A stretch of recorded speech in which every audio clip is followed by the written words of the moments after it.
How do you like me now?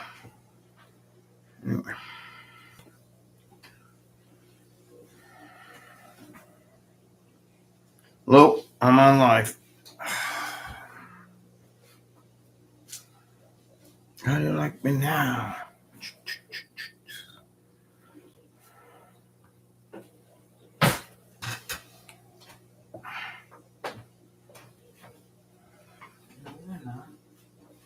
Well, it shows me here I'm on.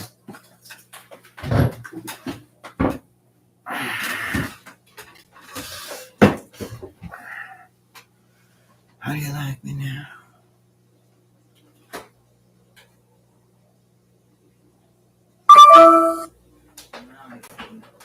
See it? Let me check this thing here. No, but it said in the house, James Carnivore Kitchen. Oh shit. Okay. How do I get to my home thing here? I'm on another channel. All right. Hey, what's going on, guys? Hey, Jim. James Carnivore Kitchen. Dan, what's going on? How you guys doing? Oh, what's going on, Rossi and Nick and everybody? How you guys doing? We're running a little late. These Wednesdays are kind of killing me. Not much, Jim. Same shit, just sitting around watching the Yankees. Friggin' they're losing. What is it? 3-0, 4-0. What's going on, Adam? Wait, I'm trying to. What is they saying here now? Doing good, but James, I'm glad to hear that. So, what's new with you guys? You watching that? I guess that Sam Sully kid's. What's his name there? Foud Haas. Everybody's using it ever since I called him a pimp. Now everybody's using that. Aha, the pimp. See, that must drive him crazy. Remember, he said, "Who listens to Valentino?" He did because he got old fucking ass bent. He thinks he's a tough guy too. That's funny. Meanwhile, I got knocked out by some guy. What happened? Gianluca Bruno, ¿cómo está? Hey, Gianluca, how you doing? Same shit with me. You see that shit? He got knocked out at some fucking pool, some guy's boat or whatever, boat party. But he thinks he's a tough guy. I saw the way he talked to. I love Eric Kavinsky, however you say his name. That guy makes me laugh my ass off. But I just, I saw the video where he was asking about that kid Sam and shit, how we waited online. This guy's fucking everybody, taking everybody's money. And then Fouds or Forwad, however you say his name is, fraud. He friggin', he freaked out. Told Kavinsky, get out of here. Get the fuck out of here. I tell him, make me get out of here. Make me. Just put your hands on me. I dare you. He's an asshole. He's a fucking asshole. I did, people like that, that's common in bodybuilding. Believe it or not, there's a lot of guys that you guys friggin' think are the greatest people. Hey, Morella, how are you, hon? Hey, Greg, miss you guys. I miss you too, Morella. How you guys doing? I missed Joe's call. Tell Joe I missed his call today. I was outside. We put more statues up. It's the truth. Winmore, how are you doing? What's going on? What's the other guy's name? Is it Beams? Bemis? What's going on? Beams, is it? I can't see. I'm so sorry, guys. But anyway, where did you move back to New York City from LA?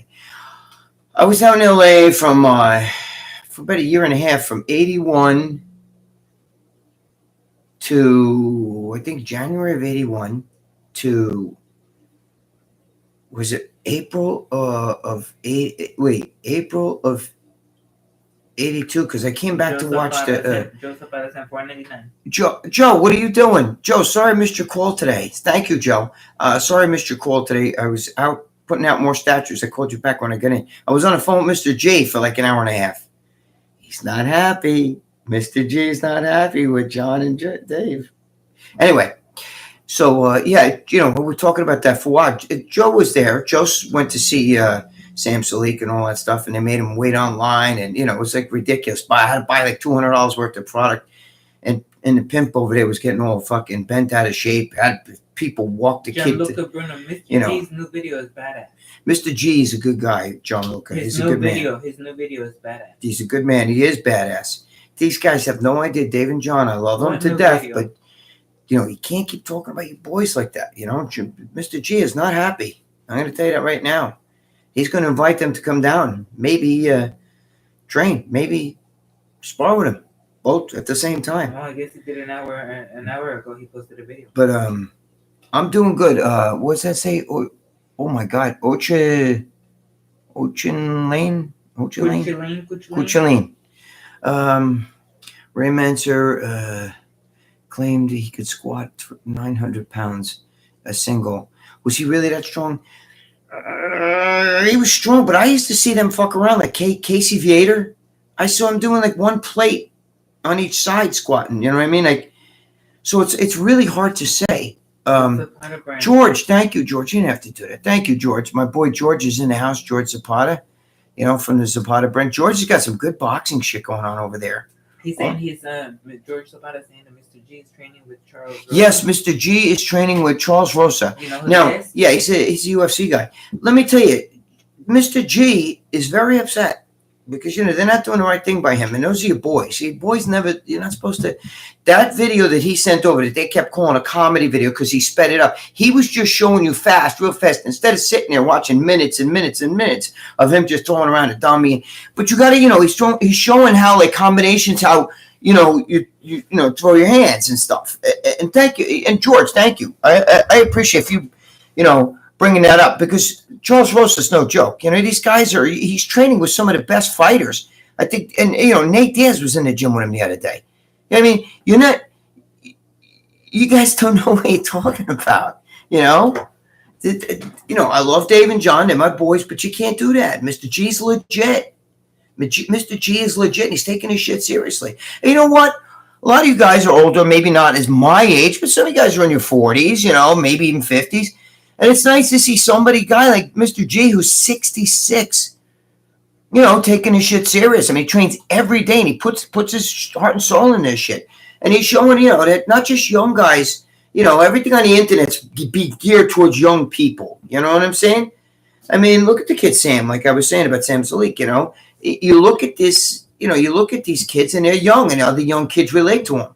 Jack calls it something. If you remember Lou Sassy from Soundtrack. Oh, wait, Lou who? Lou Sassy from Soundtrack. No, I don't know. I'm bad with names. Maybe if I saw him.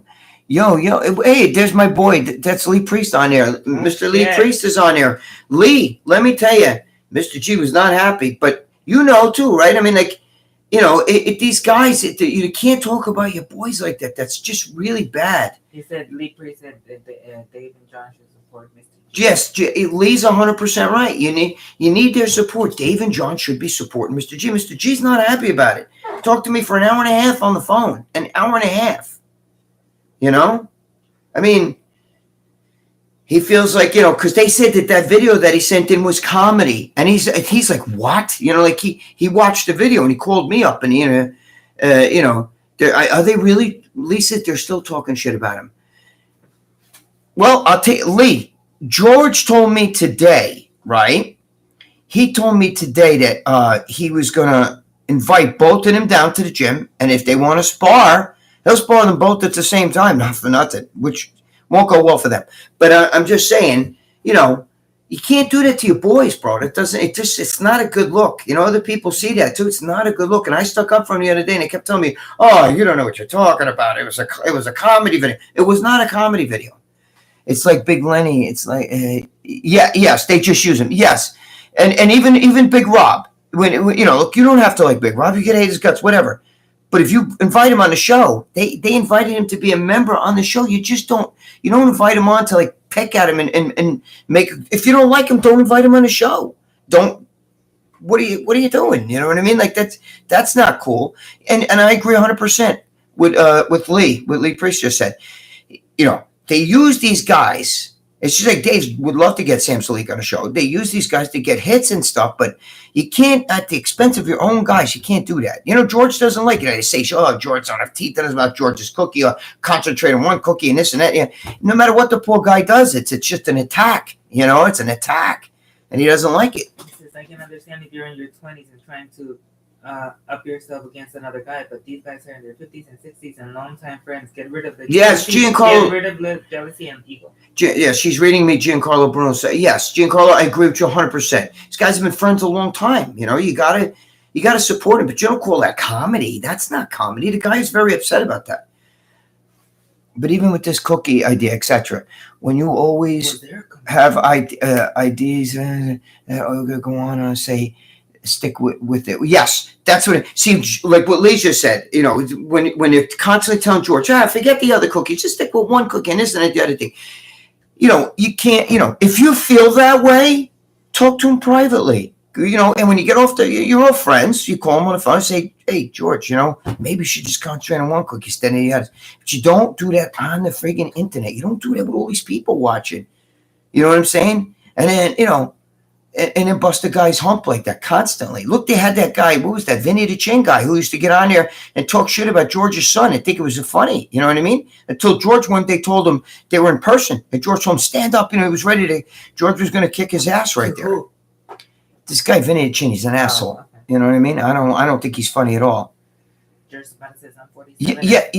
Look, you see what Lee just said? And Lee's right. It's like they want him on almost like I need a punching bag. I need somebody to pick at and do that shit up. It's just like, listen, Lee, did you see the other day? I like Michael Hearn. I really do. When I always talk about Lee, always tells me Michael Hearn's natural stuff. Lee says it, I believe it.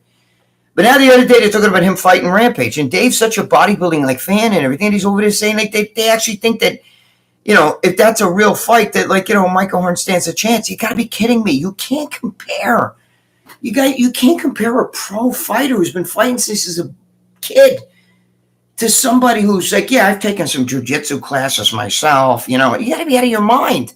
Do you understand that? I mean, I'm sure Arnold knows his stuff and maybe could kick the shit out of the same guy. A lot of people, but you're talking about out of Rampage Jackson? I mean, one of the best fighters? You got to be kidding me. Yeah, it's just a wrestling match. That's what Lee just said. It's just because George read up on too. It's basically, but they're saying but Dave's like, oh, you don't know, and all this other stuff. Even wrestling, you don't think that? Okay, I know that Rampage's game is not on the ground. He's not the greatest on the ground. He's more of a stand-up guy, right? Dave supports Michael Hearn and shits on and his boy, Mr. G. Dave supported Jay Cutler going on TV and shitted on you. Yes, thank you. He's got his priorities wrong after hours is shit now after bringing in. I agree. Lee just read Lee's comment, guys. He just hit the Dave supports Michael Hearn and then shits on his boy, Mr. G. Now, listen, I'm not trying to have a shit on Dave party. I love Dave. And I've said this on the show. I got attacked. If you watch the list after our show, John and Dave both attacked me. Look, I got paint on my hands because Lee, you're going to love this. Next time you come here, man, we put like a lot more statues outside. We're painting them today. But, I'm just saying, Lee's right. He'll support O'Hearn, but I'm on TV. Jay Cutler's on TV. There's nothing, it's crickets. And then, Jay gets on there, because he's Jay Cutler. I like Michael Hearn. I have no problem. I love the guy, actually. I think he's great. His wife was, I've been good friends with his wife. His wife owned a restaurant, Nebraska Steakhouse. I used to bring my girlfriend there. I used to go there with Carlo Filippone, Rodney Roller, a whole bunch of guys. I think even Sean Ray went a few times with us. But we see it all the time. Nebraska Steakhouse, down by Wall Street. And Mona Morrison owned it. That's O'Hearn's wife. That's before O'Hearn even knew who she was.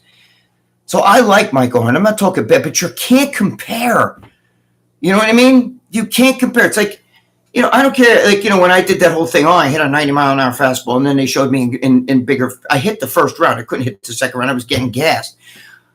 But I couldn't hit a 90-mile-an-hour fastball thrown by a major leaguer because it doesn't go like this. It moves. It's, you can't compare, man. You can't compare. You think if you can go in a batting cage and hit a 90-mile-an-hour fastball, or you can go in a gym and hit a bag, right? Hit a heavy bag. You think that means that maybe you could fucking take on some pro boxer? You're out of your mind. That's when Jimmy doesn't go in after hours anymore. It's not the same. And even John gets rude with Jimmy. Yes, Lee's spitting out the good shit today. He's definitely on. He's right. Jimmy's very disappointed. You know what I mean? And these guys, they pick at him as much. I know that they love Jimmy and they actually love George. But they pick on you and they constantly jab at you. And these guys don't like that. You know what I mean? again, I think Lee hit the nail on the head. I think sometimes they like the guys on the show so that they give them a chance to rank them down, no matter how good the cookie is. George sends us cookies. John Mancini, how you doing, my brother?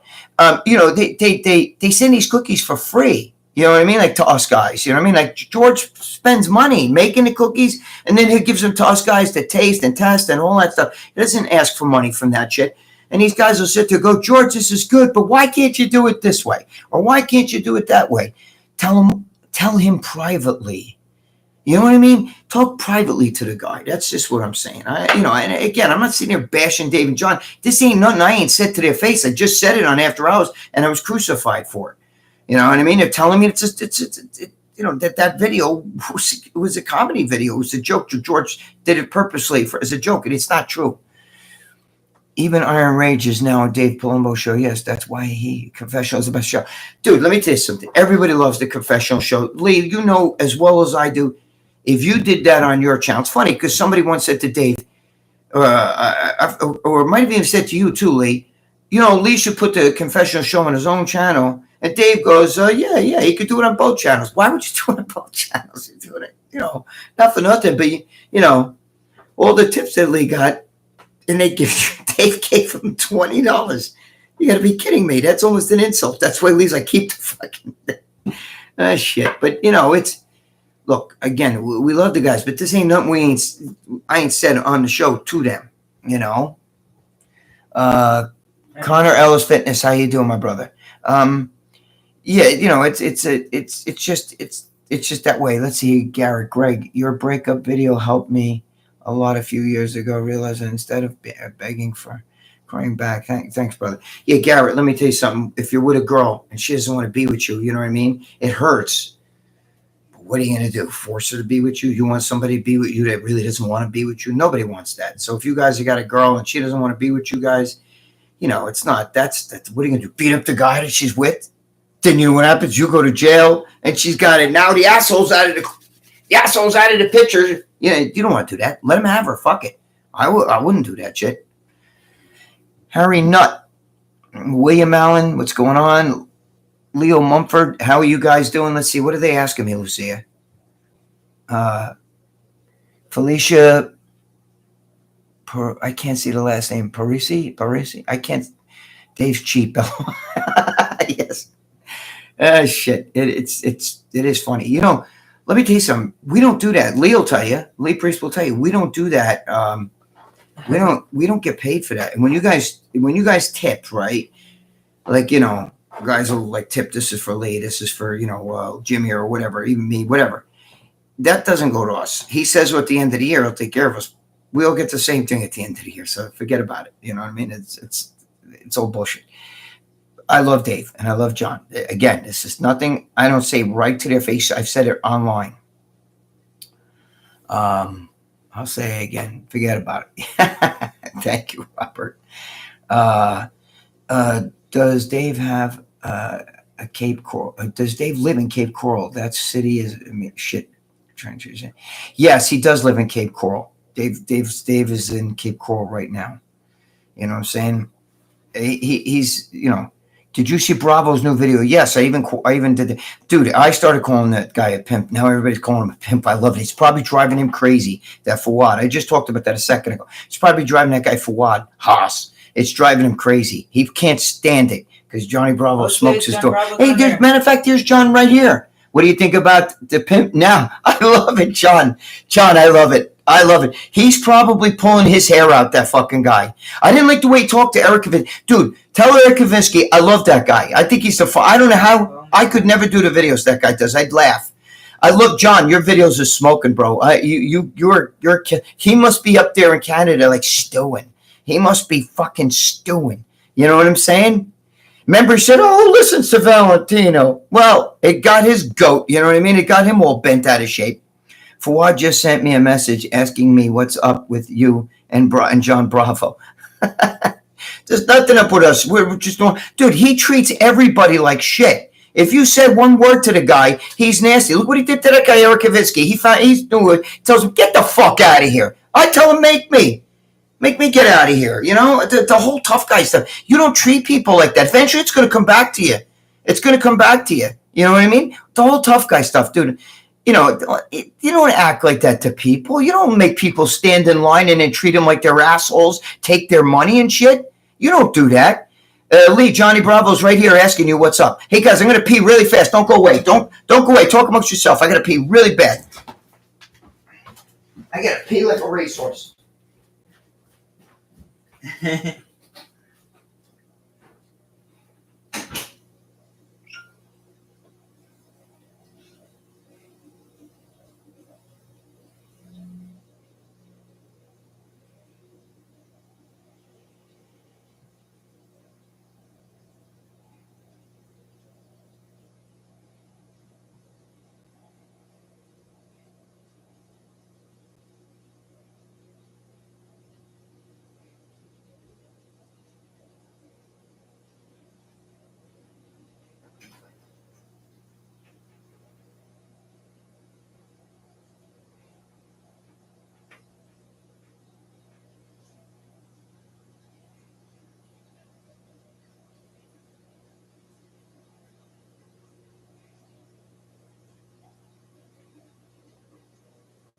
Lucy, is Johnny still on it?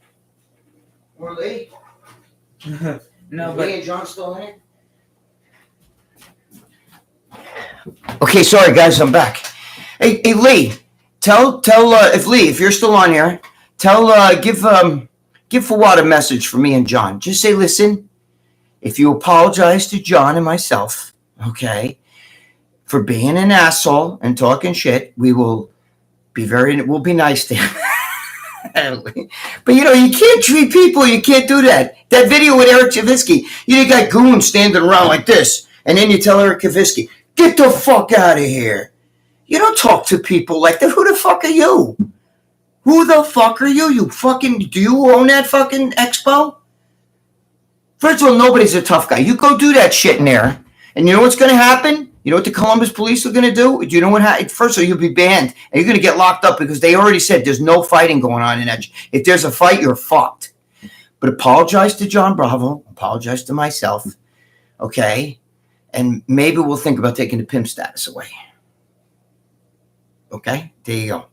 And stop fucking taking people's money. Stop doing that shit. Be nice. If the guy wants to sign an autograph or take a picture with a little kid, let him do it. You don't have to fucking get it. Squeeze like this. Squeeze every cent out of people. You know what I mean? I don't like that. You know?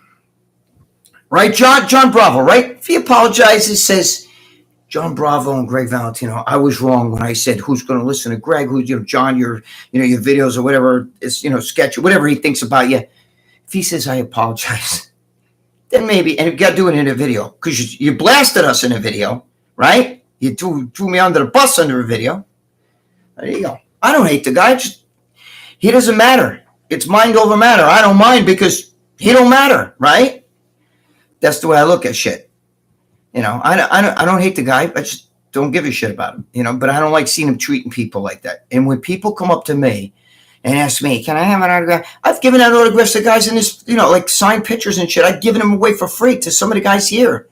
Joe sent them out. Joe Zapatas. I sign and give them to Joe, and I write to the guy, John Mancini, you're one of them, right? I gave it to you. I gave them to a few guys in here. I don't give a shit, right? I mean, really. By the way, don't forget, tomorrow night, me and Joe Zapata, we're going to be doing some stuff at 8 o'clock, so stick around for that. But, I just think that, these guys, there's a lot of bodybuilders that are like that, though. There's a lot of guys I know from being in the industry that I saw them treating people, less than nice. And, you got to remember something. Lee Priest is always good to his people. He could be anywhere. He could be in the middle of a friggin' set in a gym. Somebody asks him something when he's done with the set. He'll say hello to him, take a picture, whatever. Those kind of guys, are good. But these other guys, forget about it. There's a lot. Oh, really? I can't talk. Charlie Gasparino's calling me right now. Good.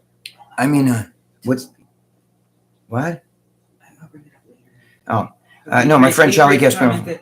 John's videos are funny and entertaining. Take it as that. Don't take life so. Yes, thank you, Lee. Like Lee said, John's videos are funny. They're entertaining. But, hey, listen. But you know what? You're giving. Lee, for what acting like that and telling people go get the fuck out of here like that and acting like this is your expo and you know, and he's not joking. By acting like that, you're giving us the silver bullets we're using to shoot your ass down. Do you understand? Like, don't act like that to people. Maybe they won't. I have nothing against the guy. I don't care about it. You know, like him either way. You know, I don't care about him either way. But, you know, when you treat people like that, it's going to come out. You start shitting on people in videos and at expos, and you start doing this shit to people, they're going to come online and they're going to bitch about it. I mean, look at Ferrigno. How many shit stories there is about him? People like that on YouTube, they act fake, but in real life, in situations like that, they're right. Lee's right. People, there's a lot of people. I get guys all the time. Hey, what, a couple of weeks ago, one of you guys said to my, you'll give $5,000 or $6,000 if my girlfriend will sell you her used socks. And you said, I swear to God, I'm not joking around. I'll put the money down. I'll get her fucking socks. I'll rub them in her ass crack and send them to you. You know, whatever you want. But show me the money. Of course, that guy just disappeared. You know. Greg and Lee should do a workout video. Just dude, I'm old, man. I would definitely do. What's good for the goose is good for the gander. Right. What's good for the goose? Right. John Mancini hit the nail on the head. What's good for the goose is good for the gander. You treat people like shit. You know what I mean? You know, you treat people like shit, it's going to come back at you, you know, and that's the way it is. Greg and I will do is sitting on the bikes talking. Joe, hey, Lee, that's a good idea. If you and I just sat on two friggin' bikes right next to each other and we started talking, holy shit. But we don't talk about bodybuilding like that. We talk about everything else. Lee and I would give you guys an education, especially when we talk about crazy shit that we've done, you know. It's all in fun. Lee's a fun guy. You know what I mean? I like being around guys that are fun guys. You know, Jimmy the Bull, fun guy. You know, Joe Zapata's a fun guy. You know, when you're around, like, you know, some of the pro, Kevin Levrone, fucking great guy, fun guy. You know what I mean? Guys like that, they're good guys. You know, I had, you know, of course, Victor, I grew up with Victor Martinez, great guy. You know, those are the kind of guys I like being around. But there's a lot of guys in this industry, you know, that are not so nice, you know, and it comes out. You'll see little stories about them here and there, you know. So I mean, you know, that's what happens, you know. David Jarnick or whatever it is said, bring back Sten. Yes, I like Sten. I did like Sten a lot, by the way. I did like Sten a lot. I'm one of the few. I don't know. Dave swears it's DHEA, but I don't think it's that. We'll start a new podcast called Coffee Break or Coffee Time, where we sit and talk shit, drinking coffee, eating cake. There you go. Greg will have to have sugar free. Thank you. Lee, post that picture. That quote with Lee. Lee's right. We'll call coffee time. And we'll eat junk food. Lee and I will just eat nothing but junk food. John Bravo. If people do stupid shit in the industry and have personal problems with people, but it's okay. John Bravo's right. Listen to me. Do stupid shit and expect stupid shit to come back at you. You know what I mean? Like, right? That's what John's basically saying. If you do stupid shit in the industry and then you get John is, first of all, I watch John Bravo's videos, not just because I'm his friend, but because he breaks stories that I never heard before. Like, you know, there's a lot of shit that I'm like, holy shit, I didn't know that until I saw John's video. You know what I'm saying? I didn't even know who Sam Salik was until I saw John's video. You know what I mean? So what I'm saying to you is, and, you know, John's just telling the stories that are out there. So you can't, well, how are you going to blame the guy? It's like saying, the fucking Daily News, you know, or Fox News talked about this story and, you know, I don't know. They're stupid. You know what I'm saying? Do you remember when Lou tried charging people for autographs and took heat for it? Yes, Lou Ferrigno. But see, Lou Ferrigno did it in a scumbag way too, though. He did the same thing. Dude, I had videos where people used to send me VHS tapes back when I was working for, Muscular Development, doing the Ramblin' Freak. His own brother is the one who came to me because I used to deal with his brother and his father, Matt. But, you know, he would, you know, a little kid would come up to him in a restaurant and stuff, and he'd be like, well, you got, $20, $50. I mean, insane stuff. It was things like that. Sign this napkin. No, give me $20. You know, come on, man. You know what I mean? I understand if you're an expo, you're sitting at a table and you have to sign pictures, you know what I mean? That's one thing. But, you know, you don't do that to people and you know, especially make them buy every little thing that's at the table. It's just so you can make money. I don't like dude, I would never charge little kids either. That's insane. You know what I mean? Kids 15 and under, I don't know. Imagine when you were 15, you guys out there, or 10 or 11 or 12, and you just started realizing these things. And even if it's not bodybuilding, if it's a baseball player or something, and you meet them and they sign a bat for you, or a baseball, or a cap, or whatever. That's a big thing for you. You know what I mean? This is one of your idols. You get to see one of your idols right there. And the worst part is when it's a letdown, when they treat you like shit, and you always idolize this person, and now you're like, I talked about that in Bigger, Stronger, Faster. I almost said the same words just now. But I'm saying, it's a letdown sometimes when you see these guys, and that sucks, yeah. I mean, look, like Lee was just saying, wait, 15, I'd stay in a couple open divisions and beat grown men. You know what's funny? Lee was a phenomenal bodybuilder when he was a teenager, okay? And he was natural. But I'm sure even if Lee idolized a guy, right, when you were 14 or 15 and something, you saw pro bodybuilding and you were like, oh, you know what I mean? And you say, can I get a picture? And the guy shit on you. You'd be like, holy fuck, what? That's like, you don't forget that. It's like, it's kind of a letdown. And I know that Lee, you know what I mean? It would do anything for his fans. He signs shit. I've been in gyms with him. He signs shit. We were down there at the Apollo gym. Everybody's like, can I get my picture taken? He's trying to get business done with the owner, and he's like, stop and taking pictures. We're outside, we're sitting in a parking lot, him and I fucking around, and people coming up to. That's the way you got to be. These guys would be fucking, do you have $20? Do you have $50? Do you have, you know what I mean? Charlie Gasparino keeps calling me right now from Fox Businesses. It's my friend. We grew up some little kids. Either he wants to get together on Friday, or he's just going to put me on the phone. When he puts me on the phone with like Emily Campagno and shit like that. Seems like Dave is going an awful lot of traveling. Well, Dave's doing stuff because there's issues he has going on right now. That's why. Lee closed Powerhouse Gym and somebody's asking about Lee closing a gym or something like that. See, I can't read. Lucy, you got to tell me what these guys are saying. I can't see. Great gym, that Powerhouse. Yeah, I used to own a Powerhouse too here, until I got arrested, and then they forced me to sell it because they hit me with freaking a lot of money in back taxes. Not my taxes, employee taxes, because my partner didn't pay it. Not Paul Russ, the other guy. George posted a new video of John and Dave wrong yet again. Yeah, George, listen, again, I just talked to George before I did the show here. We talked for a while, and he's not happy. So, that's good. And according to, I've talked to Jimmy, but I know that Jimmy talks to Lee a lot too. And, Lee's his boy, and he's not really happy either. So, listen, that show, The Confession, Jimmy and Lee together are like friggin' forget about it. You know what I mean? They're like fucking bacon and eggs, man. They go together really well. And I'm just saying, those two guys could take that show anywhere, and that show will kick ass. That show will kick ass because of them. It's not the platform they're on. It's them. It's Lee and it's Jimmy. It's them. You know what I mean? They can put it on any platform and it'll still fly.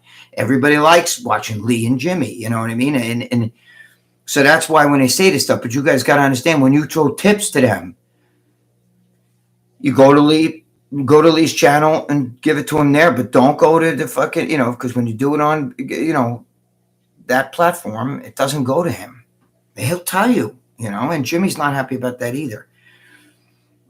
I mean, George is a different story, but, you don't fucking put down your boys.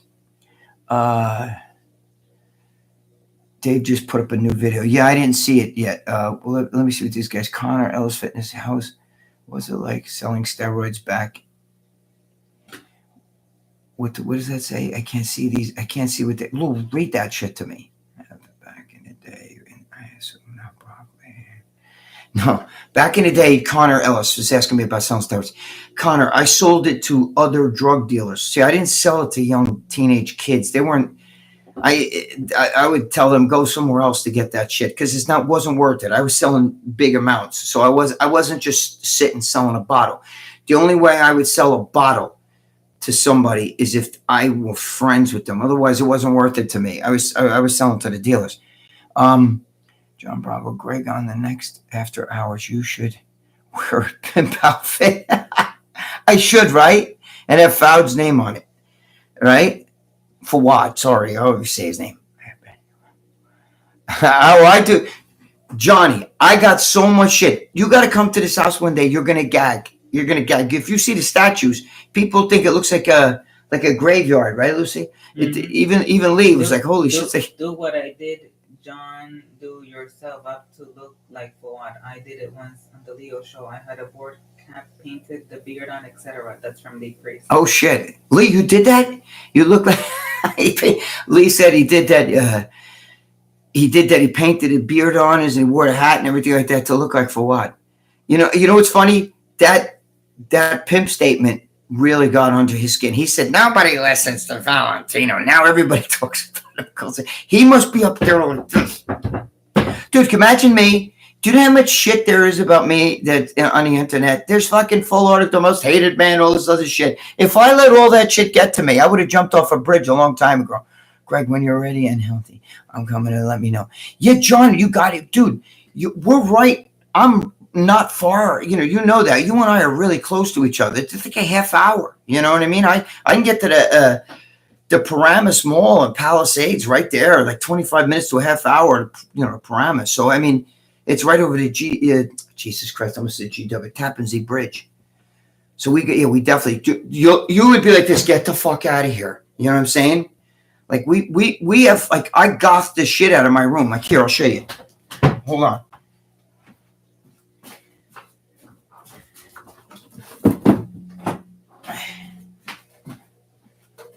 Like, this is going in the room right now, right? It's a guy crawling out. I got to fix his one finger broke, see? Careful. But this, he comes up out of the grave. This is going in the room. Now, wait a minute. Hold on. Holy fuck, this thing's heavy. And then we got this. I found this fucking thing. See? This is big. Look how big this fucking thing is. And it's heavy, too. John Mancini loves it. All right? Now. I have John Mancini right up my alley. I have skulls and all kinds of shit. I'm like a fucking 16-year-old. Is that your mother-in-law? No, my mother-in-law is fatter than that. You put a lot of fat, probably the same size head. Her mother has the same size head. The only difference is it's all fat on her face. John Bravo says, Greg and Lee are true, genuine friends. Thank you, John. Yes, I love John. Lee and I are very good friends. I love Lee to death, and Lee can stay over my house any day he wants. If he's here, I got plenty of room. Even though I got demons and heads in the rooms. I can't show you here because this is on this stupid fucking. I'm on a, what do you call this shit, Lucy? A desktop. Mm-hmm. But John, you come over, you be like, get the fuck it. Because, I'm going to be 64 years old. I have my room's like a kid who's like a goth fucking metalhead that's like 16 years old. I got like all skulls, demons and shit. Even when you're sleeping, they're right there looking at you. You know what I mean? It's crazy. You'd be like, who the fuck lives like this at 60? We're the opposite. My son's a minimalist. They got like fucking, you go to their house. My son's in his intelligence. You go to his house and it's like fucking there's nothing in there. Looks like somebody just moved in, didn't get furniture yet. Meanwhile, I've been living there for like 10 years. Me and my girlfriend, we're in here, and this house is the opposite, bro. It's fucking, we have crazy shit that people, they're like, when people come in my house, they're like this. Whoa, it's like looking in a museum. Whoa, what the fuck? Where'd you get that? It's like oddities. That show Oddities? We could have our own show like Oddities. You know what I mean? It's crazy. We have all kinds of shit. We even got coffin, fucking crazy shit like that, It's nuts. I like that though. See, I'm nuts. I like fucking bizarre shit. I love horror. My girlfriend sometimes goths out with the black lipstick and the hair, and she, because my girlfriend's hair is to her ass. And then she'll goth out. She'll wear the high shoes and everything like that. I love all that shit. I love goth. I like all that. I like horror. When I was a kid, I wanted to live in the Munster's house. Remember Herman Munster? I wanted to live in that house, with Spot underneath the dragon underneath the staircase. But I loved Grandpa's dungeon. The dungeon that Grandpa would have you go down in that dungeon with Herman and shit. I love that shit. So now I'm making my fucking rooms like that. I got giant statues of like fucking demons and shit. Lee seen him. Jibbit Bo was like, this is crazy. We sleep with the noisemakers. That's the the earthquake. Everybody else was like, holy fuck, man, the room was shaking, the house was shaking. Me and her were like, we didn't know. We had the fucking noisemakers. I didn't hear nothing. Greg, what's your favorite horror movie? Oh fuck, I don't know. I like a lot of them, man. You know, I mean, shit. That's a tough one. I do like it depends. I mean, I like demonic shit, you know, like I want to see the new one, the new Omen that they're coming out, like the girl, it's a new Omen. I like shit like that, newer stuff. I do like The Exorcist. What was the one I said yesterday with the P? What was that horror show with the P? I forgot the name. Not Poltergeist, the other one. Paranormal Activity. Paranormal Activity, those kind of things. I like demonic shit.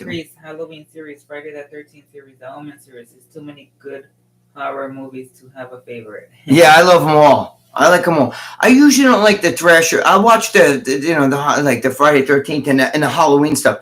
I like those, okay, because of I like but I watch them more out of fun. I like shit that makes you shit your pants, though. Scary shit, like demonic shit. You know what I mean? Like stuff that like. Somebody said play the video when you're dancing on the field. You know, like Poltergeist. Who said that? Usually Ruben Sanchez likes that. Where is it? The thing. Richard Johnson. The thing with Poltergeist. Thank you, Richard Johnson. The thing with Poltergeist is right. Not Poltergeist. What did we just say? What was the other one? Paranormal Activity. I don't know why I keep calling it. I hate Poltergeist. Wait, hold on. You know, I like stuff that's either based on true story. See, the thing with Paranormal Activity is, you know how you have a pair of keys, right? And you know I put them on the fucking table. How did they wind up in a bathroom or something like that? You know, like shit like that, you know? Or you hear a fucking noise. Like, you know, we'll be sitting upstairs and all of a sudden I hear a loud crash downstairs. I go downstairs. There was nobody down there, but all the boxes we had are thrown across the room. Now, how does that fucking happen? You start thinking like that kind of shit. So it makes you shit your pants. Greg, did you know Camp Crystal Lake is an hour away in Jersey and it looks exactly the same? Really? Does it really? See, I like stuff like that, Johnny. I would love to go visit like shit like that and like film. Like I like horror shit. I like fucking crazy stuff, you know. I'm a religious guy though, because you know I don't, you know, Catholic to me is just an organization you belong to. But I believe in God. I wear these rosary beads and shit, you know.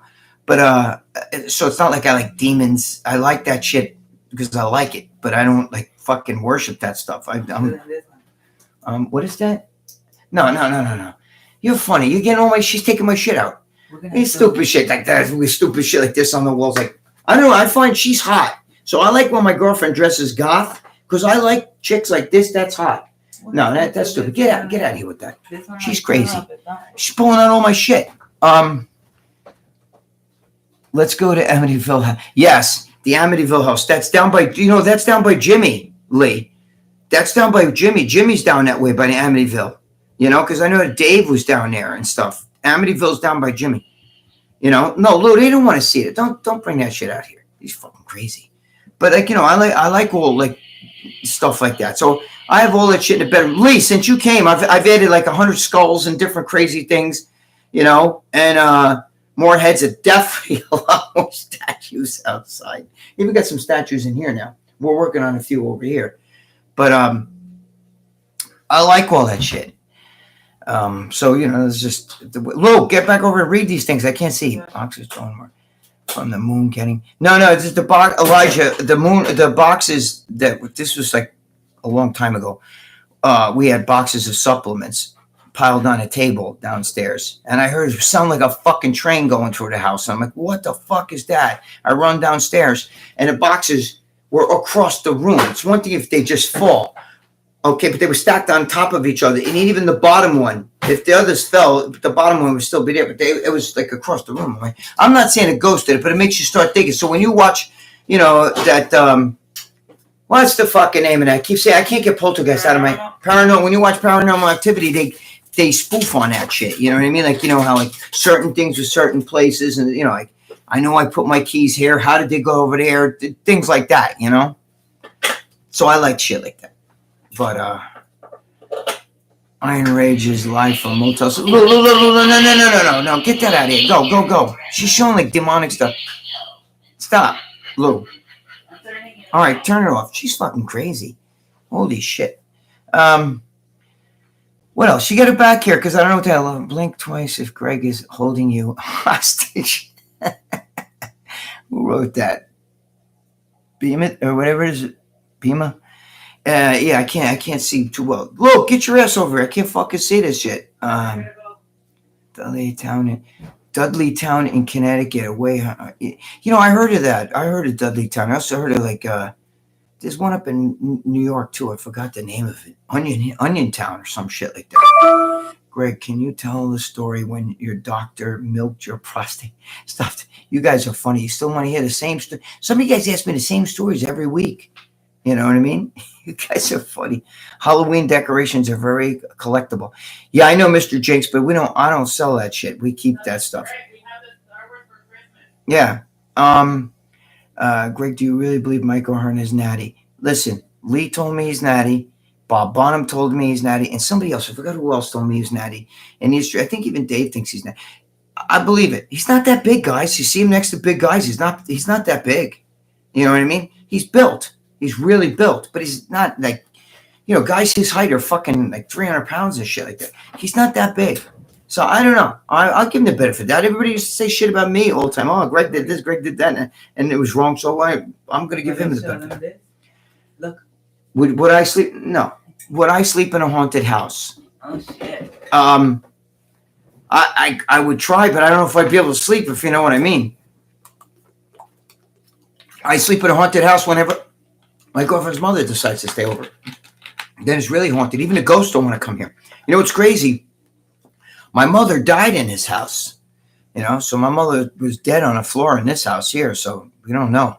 Sometimes I feel like in the back of my head, I'm like, hey, who did that? You know, it's probably my mother. Big Rob is on here. Oh, Big Rob's. Hey, Big Rob, there he is. I was just talking about Big Rob before. Big Rob. What happened? Wish him what? He's not a Muslim. Oh. Big Rob, my boy, how you doing? God bless Big Rob. I hope you are well too, my friend. Big Rob does some great videos, makes me laugh my ass off too. Don't know how he does it. Does with a straight face. But he's great. I like him and Eric Kavinsky. I laugh my ass off all the time. He's the best. I love Big Rob. He's funny. He's a funny guy. So much love to him. Romano needs to apologize to Big Rob. I agree with that, John Mancini. Romano does need to apologize. Romano bullied him. John Bravo says Big Rob is the real one. No, John's playing around. John and him were friends. They don't like each other. No, yeah, he liked John. John's playing around with him. He just said, look here, John Bravo just said, Rob, how are you? How's the family? He just said that. He's kidding around. Big Rob, God bless you, man. I love you. You know that. And John, by the way, you know, John's only playing with John just said, how you doing and how's your family? God bless. Big Rob's a good guy, dude. Watch his videos. He's funny. He's very funny. He's funny. He makes me laugh. And he's a good man. I like him. And, John Romano got me very upset with that. We still, every once in a while, it gets brought up and, you know, he's not happy about it, but oh well. John Bravo says we need to get Big Rob back on the show. Yes, John Bravo. You know what? But you don't bring a guy on a show and then pick on him. And I don't like that when they get guys on and use them as punching bags. Even like Lee Priest just was talking about that. He feels like that's why they want George and all them on this, that it gives somebody to attack. You know what I mean? You know, if something like with George, if you don't like his cookie or if you do like it, whatever your beef is, you talk to him privately. You know, you don't do that. You don't do that shit on the air. That's not nice. Somebody asked, why hasn't the bull has been on the show? What's going on? Why hasn't the bull been on the show? When more? What's going on? Sleeping with let sleeping dogs. Sleep. I know what you mean. Let sleeping dogs lie. Yes, when more. I agree with you. What did you just ask me? What is what? Jimmy the Bull not on the show?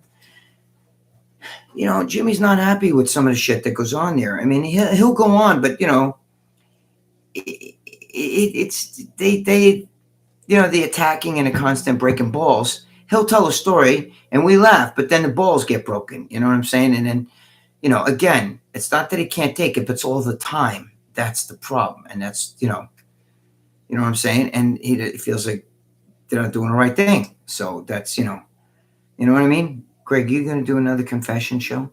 Yeah, we'll do something. You know, Lee and I wait till Lee's around here again over here in New York. We'll have some fun. You know what I mean? We'll have a lot of fun.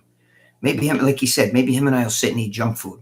I have to watch the junk food because I'm a diabetic, but I'll eat something. You know, we'll sit and eat junk food and sit on exercise. Chestnut says hi, Greg. Chestnut, what are you doing? That's Sean. How you doing, my brother? God, if it's great, can you tell us the story about the dumpster with and the rats? Oh, that was Team Bluff and it's Tyson. Come on, if it's real, it's Tyson, but we know that shit's not real. I've talked about that already. The Connor that was at a place called King Buffet. If my girlfriend will tell you, you've never seen so many rats. It was like a movie. It was literally like something you see in a movie. There was like that. The amount of rats. If I said it was 1,000, it's not a lot. And they were huge. They were like this. They were New York City rats, man. They were unbelievable. Those rats.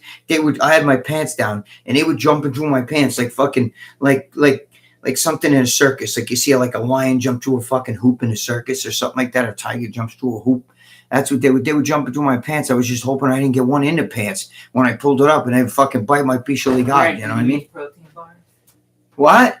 Greg, do you eat protein bars? Someone asked. Oh, who asked if I eat protein bars? Oh, yeah, my girlfriend. This is my girlfriend's right here. One. See all these friggin' protein. See them? Right here. I like the cookie dough ones, the blue and white. These are my girlfriend's. I'll eat these too, but I prefer the blue and white. Lemon cake. Romano talks shit about his own boys and Mr. G. Yes. Monster Chun asked that. Okay. I could beat Butterbean. I'll bet you could. And Mr. G. Well, Wiz is saying about Mr. G. Mr. G would kick all the rest. Mr. G is a tough guy. He's no joke, bro. You know, people don't understand that. He's no joke. You know what I mean? He's legit. He's legit. Mr. G is a legit guy, and he takes this shit serious. You know, he's no joke. That was not he's showing form and function. So when he's standing there in the air, just punching in the air and moving and punching in the air, he's not, it doesn't matter what, you know, standing there for a 10-second video like Mike Tyson. And everybody's, wow, look at that. That's 10 seconds. You think Tyson could do that for, he's 57 years old. You think he's going to be able to do that for 3-minute rounds? No. I mean, you know, come on. He's 57. I know he's in incredible shape, but, you know, I'm just saying. So Mr. G was just showing, you know, form and function. That's what he was trying to show. That's how they do it. Skip Milligan, how you doing? Dylan, what went? We want Anadrol, Jimmy. I love Anadrol too. I loved Anadrol back in the day. I liked Anadrol. Now that shit would kill me. I saw the video when he slapped Vinny the Chin. Mr. G is not. Let me tell you something. Vinny the Chin is lucky because George was going to kill him. I'm going to tell you right now. George was about to kick his ass, and it wouldn't have been well for Vinny the Chin, which all that's an act. Vinny the Chin doesn't even talk like that. Ruben Sanchez, Dave and John are playing with fire when they say, yeah, because they're your friends. They're our friends. I love Dave and John. I'm not here talking shit. I'm just saying the same shit that I say when I'm on the show, but then they berate me for fucking saying, it's a joke video. Come on. You think that that's real?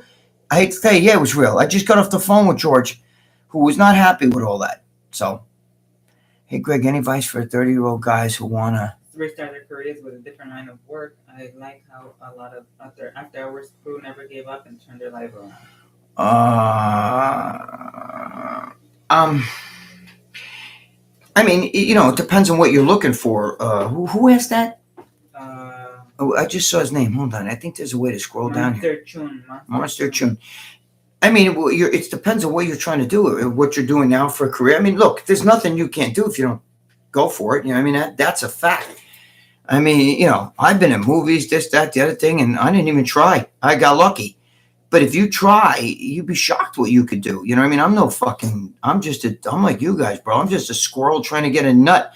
You know, I do the TV shows and all that stuff because once you break through and you've done one, they come to you to do others. I don't go to them. They come to, but I got lucky. I was in the right place at the right time a long time ago with all that fucking big arm shit and all that stuff. And, you know, Ripley's Believe It or Not and Jay Leno, Carson, all that bullshit. Once you do one, then they want you for others. They see you.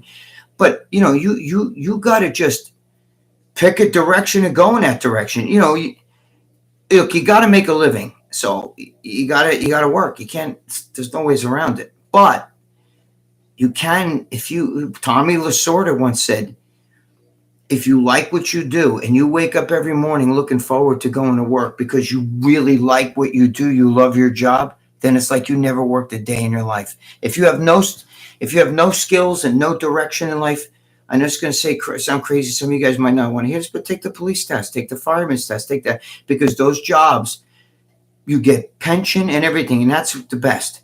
Joe Pietaro was a New York City NYPD detective sergeant.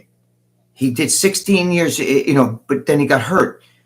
And he makes enough money, you know, he makes a lot of money now just on his pension alone until the day he dies. And then when he dies, his wife gets it. I'm just saying, you know, you can't beat a job like that. You know, any civil service job, going to the military, whatever. Will Debley, he says, as a cop, it's the best job I've ever had.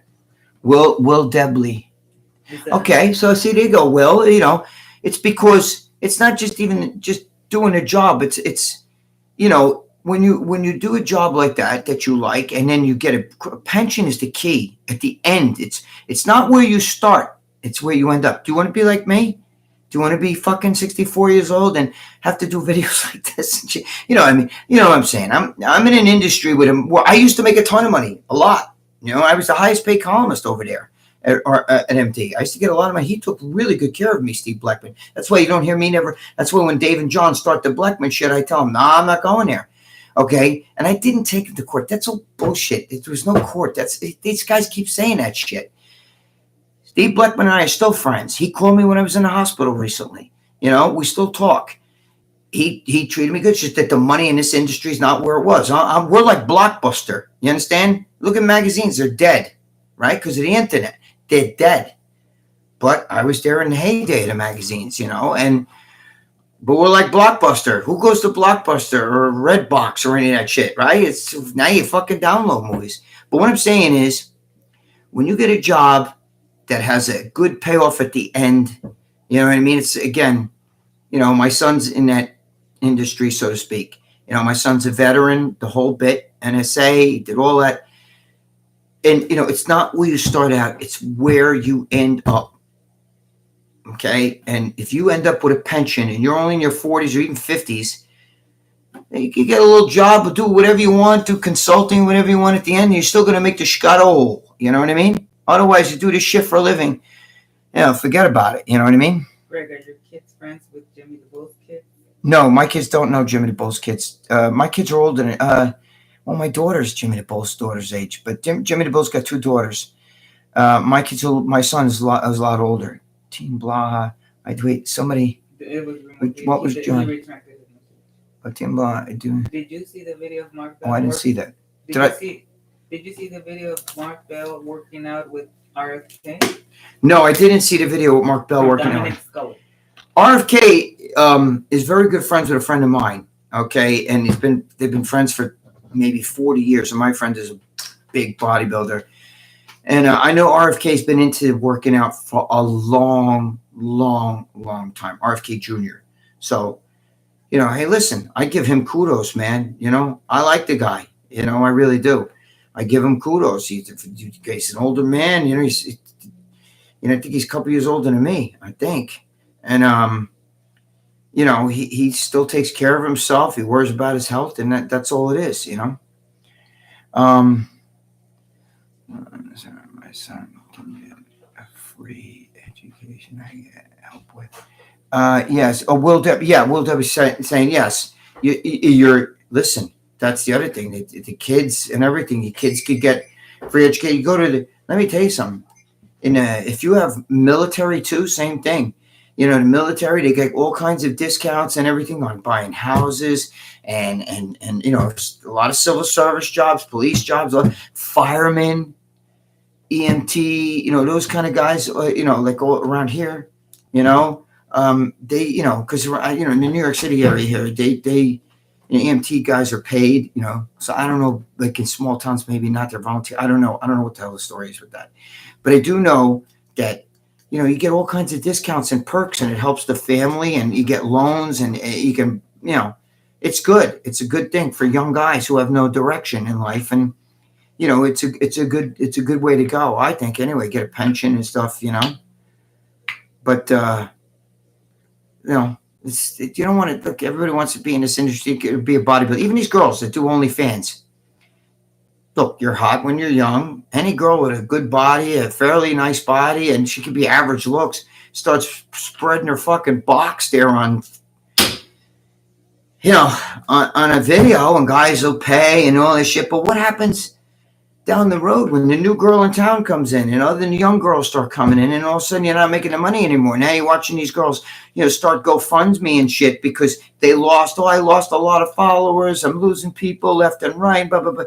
Because that's today you're making that money. Once you start making that money, going out and you're buying all kinds of fancy cars, right? You're living, you get fancy watches, and you're living like the rich life, and you got Prada bags and all that shit. But then shit hits the fan, and you're not making that money, or maybe they shut you down for something. Now you're fucking, you fall off the mountain. Now you're making nothing. So you got to have stability. Don't rely on this bullshit here, this YouTube stuff or any of that shit. That's today.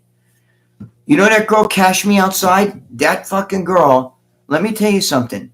You got to give that girl credit. She went out and bought, she took all that money that she made, right? She's cute too. She's a cute girl, Danielle Bergoli.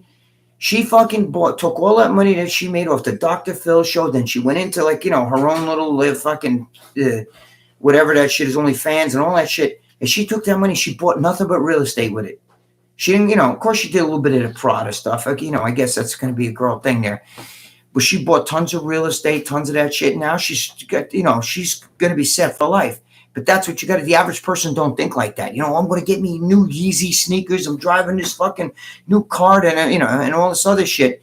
But then eventually that shit all goes bye-bye, So that's why, good fucking civil service job. That's what I recommend. Harry Nutt said, be stable, be a drug dealer. Well, I did that, Harry, and the cops came and took it away. You know what I'm saying? But I did have a lot of money at one point. The cops came and took it away. Mm-hmm. Yes, Harry, I agree with you. She's got nice. She's a cutie, though, Harry. She's got a nice can. Danielle Bergoli. Oh yeah. Oh, she's pregnant. Oh, I don't know. She's pregnant. Yeah, that's what they're talking about. All I know is I didn't do it. Greg, did you hear? Would you take it? Wait, Greg, did you ever take boxing classes? Did it help you in a street fight? I boxed with the American Legion for a while with the guy who just called me on the phone, Charlie Gasparino from Fox Businesses, who was a boxer too when we were young. We both did. We fought for the American Legion. Did it help me in a street fight? Well, I mean, the only thing that helped was, I've gotten punched in the face a bunch of times. So, the shock value, yeah, I threw a punch. But most of the time, street fights wind up on the ground. So it's a different animal. You know what I mean? But it does help, of course. Once you have fighting experience, it helps. I found a stray cat 15 years ago. The mother gave it to her daughter who lives on the street, but she's just thrown it out 4 years on the street. I took it to the vet, and the lady is going to surround the cat now. So, okay. So Lee's saying that Lee had found a stray cat. He's saying on here, Lou, put his post up to say he Lou, what are you doing over there? Lou's over there freaking searching the internet. Lou, my girlfriend's over there. Yeah, bullshit. She's on somebody's Instagram. Oh, look at this girl. She's a belly dancer. No, I'm saying because Lee was saying that, Because I know, listen, Lee's a big cat lover and animal lover. Lee's got beautiful dogs and everything. And that's why when all that shit hit the fan about the guy with the cat thing, they don't realize, Lee has a heart with that, Again, I think Lee falls in the same category as I do. I could kill a human a lot easier than I could kill an animal. This guy, Beam098 says, Greg made Danielle Bergoli at Epstein Island. Meanwhile, you don't have a passport. I wish I met Danielle Bergoli at Epstein's Island. Dude, if I went to that island, it'd be correct. Me and Lee Priest together, if we would have gone to that island, even Epstein might have got his ass fucked. Oh my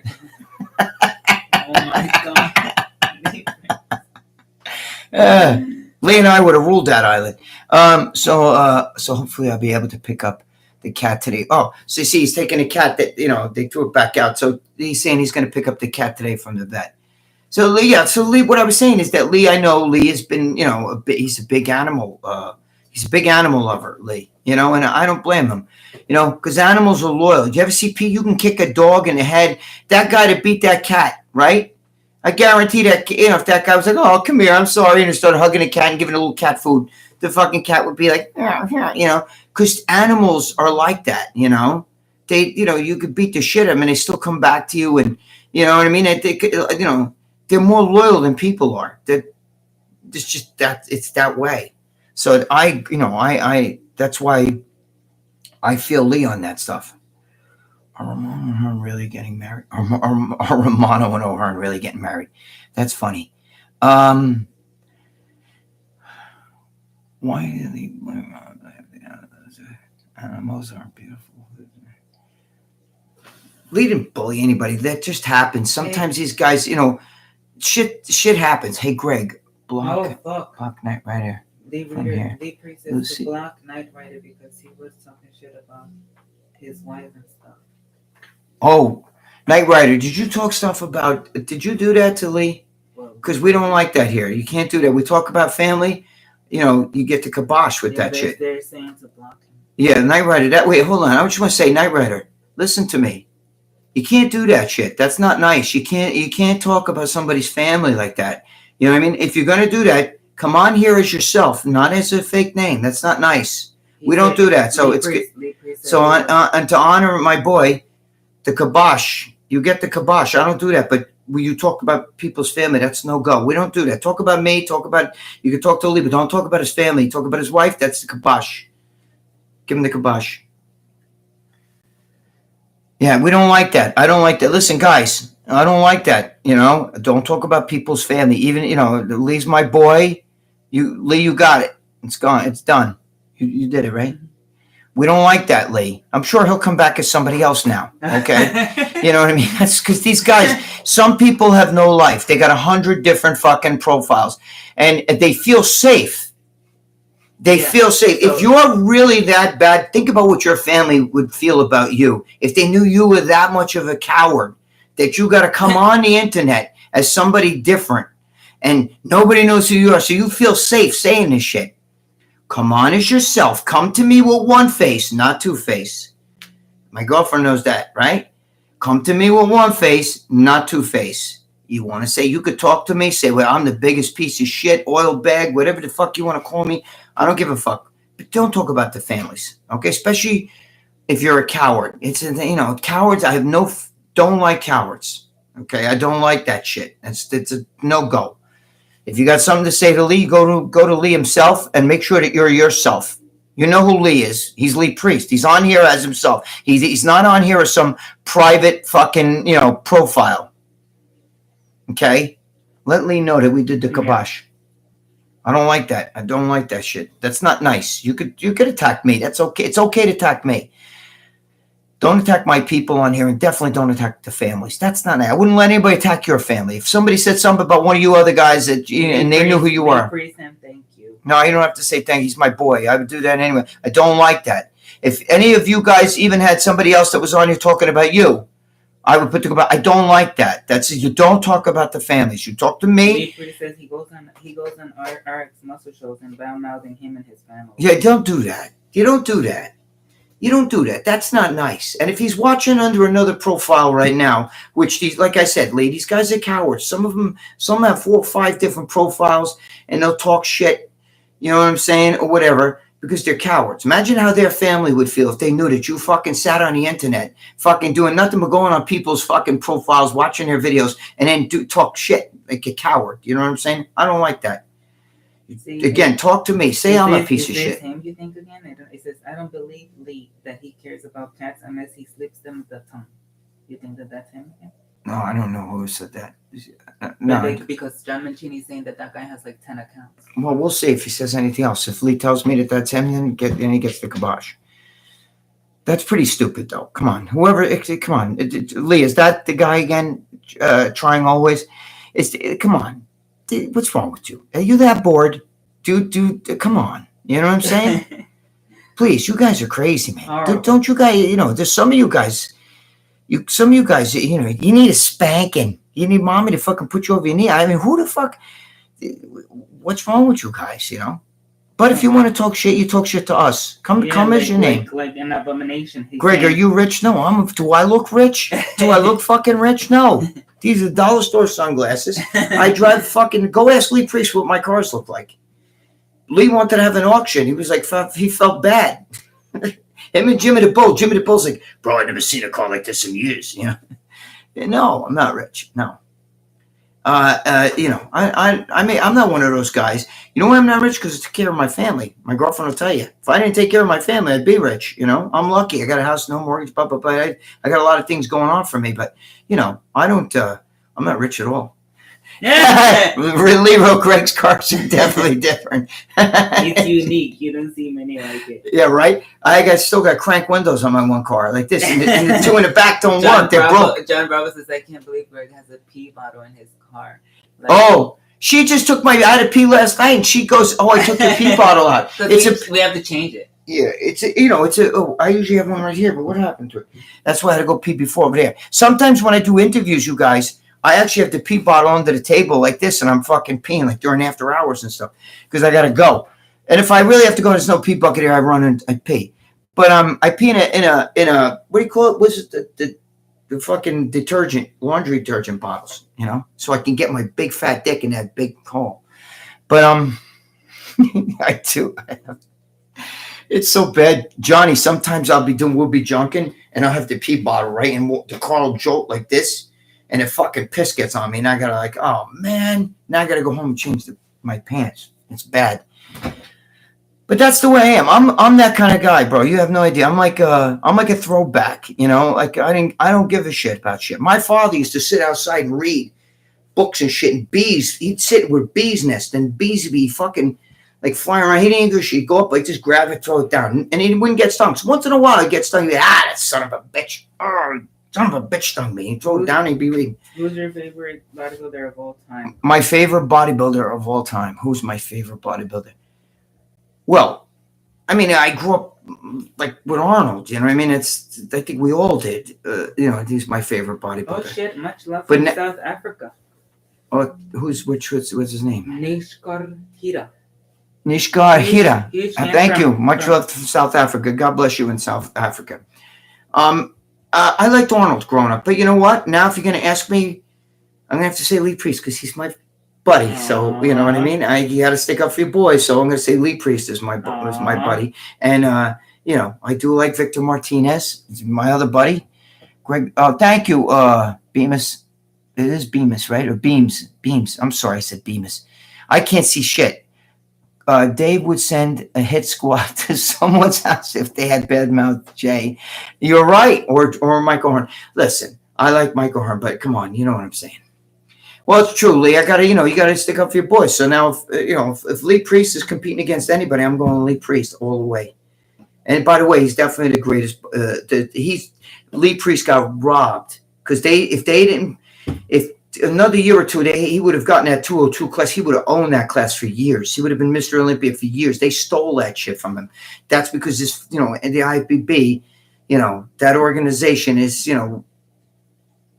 we won't go there. John Bravo asked if you had to put a catheter in the hospital. If so, that's his biggest nightmare. What happened about that? John Bravo's asking if they put a catheter in you in the hospital. Yes, they did put a catheter. As a matter of fact, when I pulled out the fucking pipes down my throat, they had the catheter in my penis, right? My picha legal.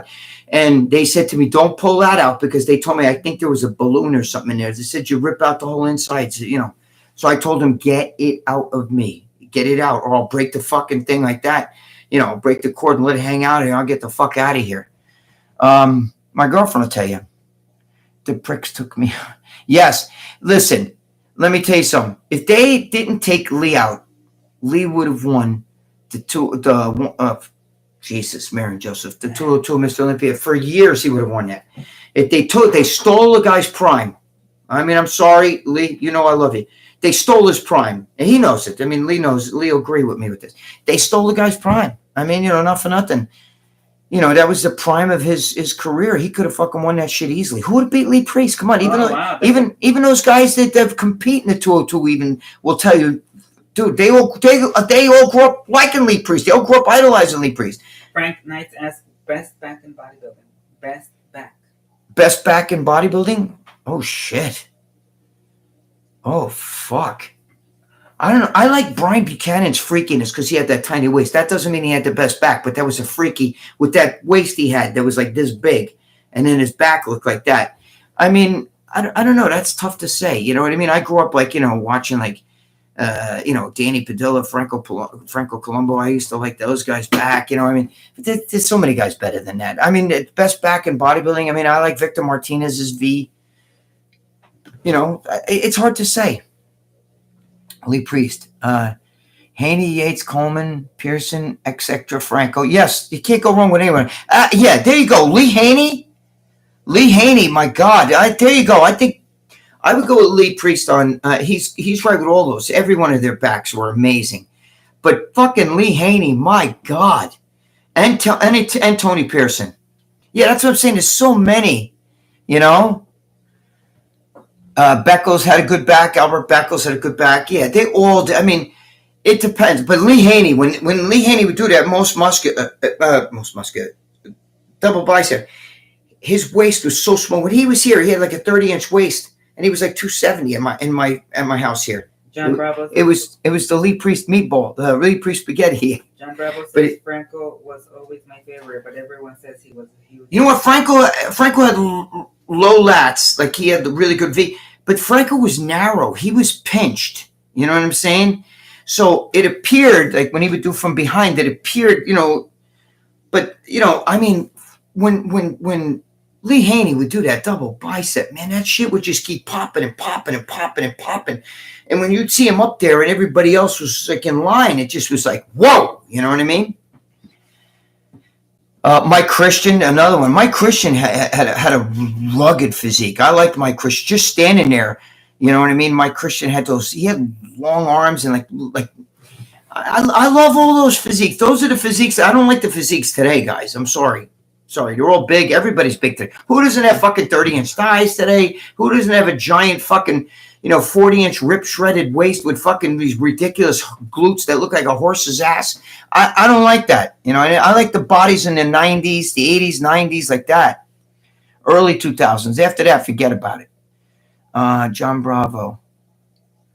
Ronan, I have you blocked. It's for a reason, LOL. Oh, okay. Is somebody attacking? No attacking. We don't like attacking. Okay? We don't like attacking. That's all. Be nice and talk nice to each other. And maybe then, you know, you get unblocked, you know.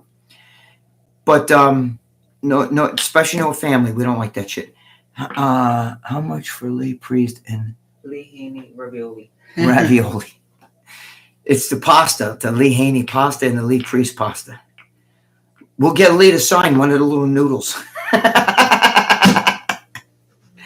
Oh, I get it. We're going to start a new thing, the Lee Priest roast beef wedge, because that drove him crazy.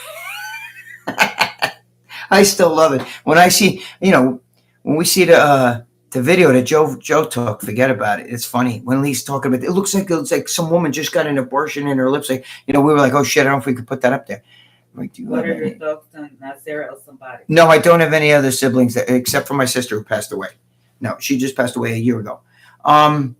Do you have any footage of Franco trainings Sylvester Stallone? I've seen the footage, but I don't have it. No. You ask if did I ever see it? I'm sorry, I can't see. Yeah, I did see him training Franco Colombo. I did. Franco Colombo was a fucking momo in person. I'm sorry. I've had 100 fucking different things. You can have my leftover period sandwich. Ew. Shit. Remember Lee said that? Lee was like, it looks like there's like a fucking woman had an abortion and then a period afterwards because there was blood on the bread and the lips, the red, the fucking. He was. Lee was very descriptive. Shit, that was great. That was fun. We had a lot of fun when Lee was here. Did you ever train with Arnold or Franco? No, I've never. I've trained in the same gym, at the same time, but I never trained with those guys. No. Clint Davis. Clint Davis? Never heard of that one. No. Look like Nicole Sampson laying in the car. Oh shit, that's funny. Mm-hmm. No, I didn't. I've trained in the gym. Like there's Arnold. I told you back when I first got. I trained at Worlds in the morning and then Golds later on. Because I was like nuts like that. And I would see Arnold, and the first time I ran up to him, he said, "Don't get so emotional." Meanwhile, I had already met him in 1976, but when it's different meeting him, it was basically at a book signing. And then when I met him we got to talk to him after the book signing. So I was standing there talking with Mike Torsha, Lenny Sorrell, a whole bunch of guys. Then when I met him at the gym, that's a different animal. Now he's in the gym. There he is. I think he was doing rows, long range cable pulls when I first saw him. And then I ran up to him and shit. And I was like, hey, Arnold. And he's like, don't get so emotional. But then you see him in the gym after a while. It's like you see everybody. I was just a face in the gym. I was just a guy, just like anybody else that's in the gym. Like this guy in the gym. That's me. I missed when he came up to me, made the Arnold Classic and was telling me how much you like my articles and flex. We had a huge crowd around. See, okay, so Lee was saying that Stallone came up to him and said how much he liked his articles in Flex magazine, and he's saying there was a lot of people around him. He said, I meant me. Yeah, I meant.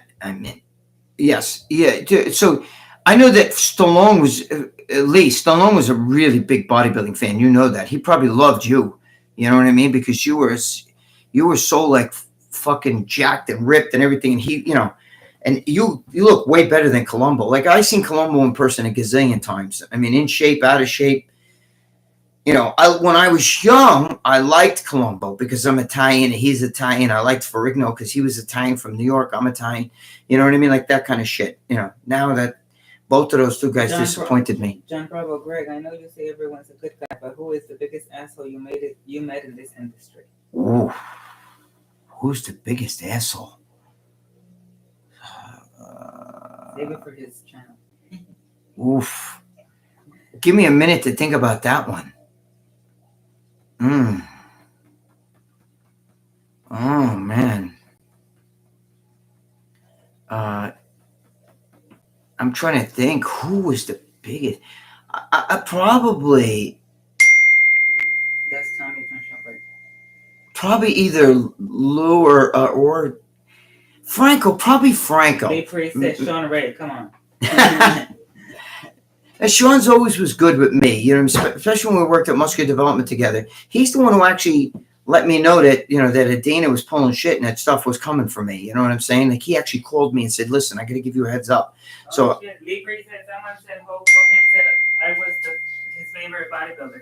He said John Cena said the same thing in an interview. Lee Bree said. Yeah, Lee, because you had the whole package, bro. I mean, and you have the best of like old school and new school. You know what I mean? And you look good in every pose.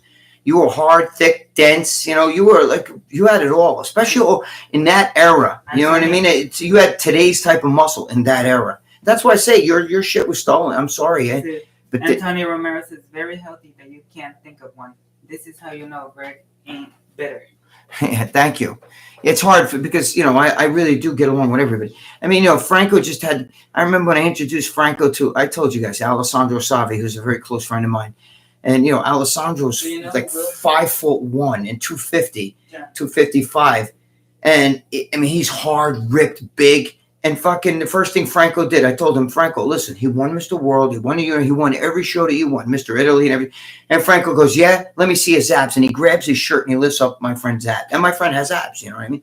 But I'm just saying, I was like, oh my God, did you really just do that? I mean, like, come on, man. You know, that's how because, I mean, the guy, looked up to you. You're an Italian bodybuilder. He's from Italy. You're from Italy.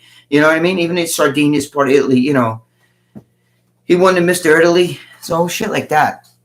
Lee Priest looked like CGI before there was CGI, says Johnny Bravo. Yeah, that's what I'm talking about. Everybody, I think everybody saw Lee in the same light. Like he had the whole package even back then. I mean, who had density? I mean, you ever see Lee's calves, from his calves to his thighs? He had everything. I mean, Lee's calves in person are fucking huge. You know what I mean? He was at my house. He's wearing shorts. I'm like, look at the size of those things. My son's got really fucking huge calves. My son's a moose like that. He's got a fucking Red Sox tattoo on him. I'm like, you son of a bitch, because we're Yankee fans over here. We don't, that's like sacrilegious. Greg, what is your favorite? What's your thoughts on? I'll see the little heart was in the way. What's your thoughts on NASA El Sabati? I like NASA El Sabati. He was a nice guy. He came up to me and, he asked, "Can I get my picture taken?" I'm like, "Wait, you want your picture taken with me? I'm just a fucking fly in the ointment." This is when I first started writing Ramblin' Freak, and then we got to be friends. He's a good guy. I liked him. He was nice to me. I never had no. I know there's people that talk shit about him, but I never not. I think you know what it is. Some people mistake intensity, just like Rich Gaspari, great guy. Some people, Branch Warren, great guy. Some people take that intensity that these guys have because they're intense. They take that as like, oh, he must be a prick or something. It's not the case at all. It's just they're intense guys. They take this shit serious. I love Rich Gaspari. I'm friends with him. I know him fucking forever. Did Lee? Says Rich Gaspari is very humble. Yes, Rich Gaspari. As he gets older, even people start to see that in him. But when he was in fucking competition, he was very focused. And when you would go to talk to him, sometimes people would think, look at, he's like, got his head up, and it's not like, no, he's just intense. He's an intense guy. Some guys that are real intense don't know how to come down from that intensity. Would bodybuilding exist without babanya? Would bodybuilding exist without the babanya? No, of course not. I mean, it's part of our sport. You know what I mean? I mean, it would exist, but it wouldn't look the way it looks now. I'm shy and very quiet if I don't know somebody and people think I'm arrogant, says Lee Priest. I don't think Lee. Never heard anybody say that Lee that you were arrogant. Never. You're actually very humble and friendly. So I think that. Yeah, I think. Well, some people like that. Once you get to know him, he talks. You know what I'm saying? But he can be like that. He's. I think he's very. I don't know. I've never heard anybody say Lee's arrogant. I think Lee's a fun guy to be with. Lee. Listen, Lee is Lee. Like when you see him in interviews, he don't hold back. He'll tell you shit. And he says things. He'll tell you. Like. He'll tell you the way it is or what he thinks or certain things that he's done, and people will be like, that's fucking great, but that's Lee. I relate to that because we do crazy shit. I do fucking insane shit. I live a fucking nutty life. Ask Lee. He's been there. I mean, I like that though. To me, Lee Priest has flavor. You know what I'm saying? I like people with flavor. I hang out with a cast of fucking weirdos. If you have no idea, I have two friends. Both of them are 500 pounds, and they don't lift weights. It's 500 pounds of fat. My one friend threw his back out. He's 510 pounds, right? 519. He threw his back out, right? He's from Brooklyn, and he's real Guido. If you know him, you have no idea. He's one of like the fat Italian guys, And he threw his back out, and he fucking fell on the floor. And they had to call the fire department to get him up off the floor. They had to call the fire department to get him off the floor because 500. Who the fuck's gonna lift 519 pounds off the floor? Shadowback, what's going on? Thank you, my brother. Did Barbarian Brothers really puke chocolate milk? They puke carob milk. I had the container in my fucking hand. It was carob, CAROB, carob milk, which is like an artificial chocolate. It's like a yes. And they threw it. I'm the one who fucking told that story. John tells it, but John got it from me. John, when I'm on, John will be like, right, Greg, But they threw. I seen him throw up once. I was with this Mexican chick, and it splattered on her fucking feet, and she freaked the fuck out. but they took a rubber mat that was in the gym and they threw it on top of the puke. So they fucking like Gronkowski and those guys didn't see it. They were full of flavor, those guys, bro. They were in my wheelhouse. You know what I mean? Like those are the kind of guys I like. Harry Doon says, Greg, this is entertaining. Thank you. Who said that? Harry Doon. Harry Doon. Thank you, my brother. I appreciate that. So I like people with flavor. Lee's got flavor. Lee talks about shit. He'll tell you I fucked a girl in the ass and she shit on my pillow or something like that. I like that. You know what I mean? I like crazy shit because I've been in the same position. I like crazy shit like that. I told you, if you go in my house, you guys would be. I should fucking sell tickets. It's even worse when we cleaned it up when Lee got here. If Lee came over here and shocked me, forget it. He'd be like, holy fuck. You know what I mean? We would, I could sell tickets. It'd be like coming into a museum. There's all fucking crazy shit. Go in my room. He'd be like, holy shit, there's a couple rooms Lee didn't even see. You know what I mean? Like he opened up the door to one. My niece was in there sleeping, my 18-year-old niece. But, I live a crazy life. So is that 500-pound guy the same guy who got his shoes? Yes. John Mancini asked Greg, are you really good friends with Frank Grillo? He's from Brooklyn. No, I'm not friends with Frank Grillo. White Goodman. Yes, that's the same guy. My friend, he's 500 pounds. He's real Guido, right? Like he's a real Genzo. And he'll be like, hey, like if we go to club, if my foot touches his foot or something like that, I scuff his sneakers. He'd be like, oh, you fucking scuffed my sneakers. And I'm like, dude, he takes up, when we go back to his house, he takes his shoe off, right? It's like a size 15. He washes that shit, because he's tall too. He washes the fucking scuff off the shoe and puts them back in a box and puts them up there. He coordinates, like he'll wear a New York Jet jersey, right? So he'll wear like a green sweat outfit, like he's real Guido. He'll wear like the fucking, the pants that match the shirt, the sport, like what do you call track suits and shit, like wise guys. And I'll tell him, dude, you take care of the fucking, you'll take care of your fucking shoes. Better you take care of your own body. Greg, the Mexican people love you. Just want to let you know. Oh, thank you. Well, I love the Mexican people. I got one right here. Matter of fact, I love the Mexican people so much, I'm trying to extend your population by sending my mother-in-law back over there. But she keeps coming back to us, and we keep pushing her back over there, and she keeps coming back to us. I'm just kidding. We're from, my girl's from Puebla. What are your thoughts on pro arm wrestler Devon Lara? Devon, I love Devon Lara? Yeah, now you see where you're saying it. See, my girlfriend says everybody's name wrong, so now you got me saying it. Levert. Devon Levert. Lorette, or however you say it. Anyway, yes, I love that guy. I told you, I just told After Hours, I saw him fucking wrestle some guy. And it was a real wrestling match, like and everything. When he got up, the guy lost, and the guy was pissed off. The guy said, "Your breath stunk so fucking bad, I can't breathe down there." And Devon, Jesus, you got me saying. Devon's fucking wife was like, "I said it to him. I'm glad you said that because he's been eating fucking garlic now, because he eats cloves of garlic and his breath stinks really bad." They were saying, Greg, when you describe your house, all I can think of is Sanford.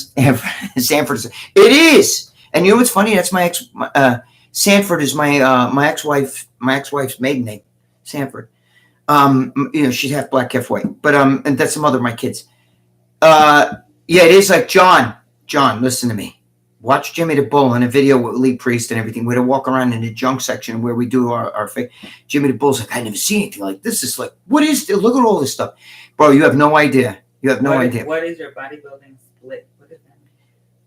My bodybuilding split, Phil.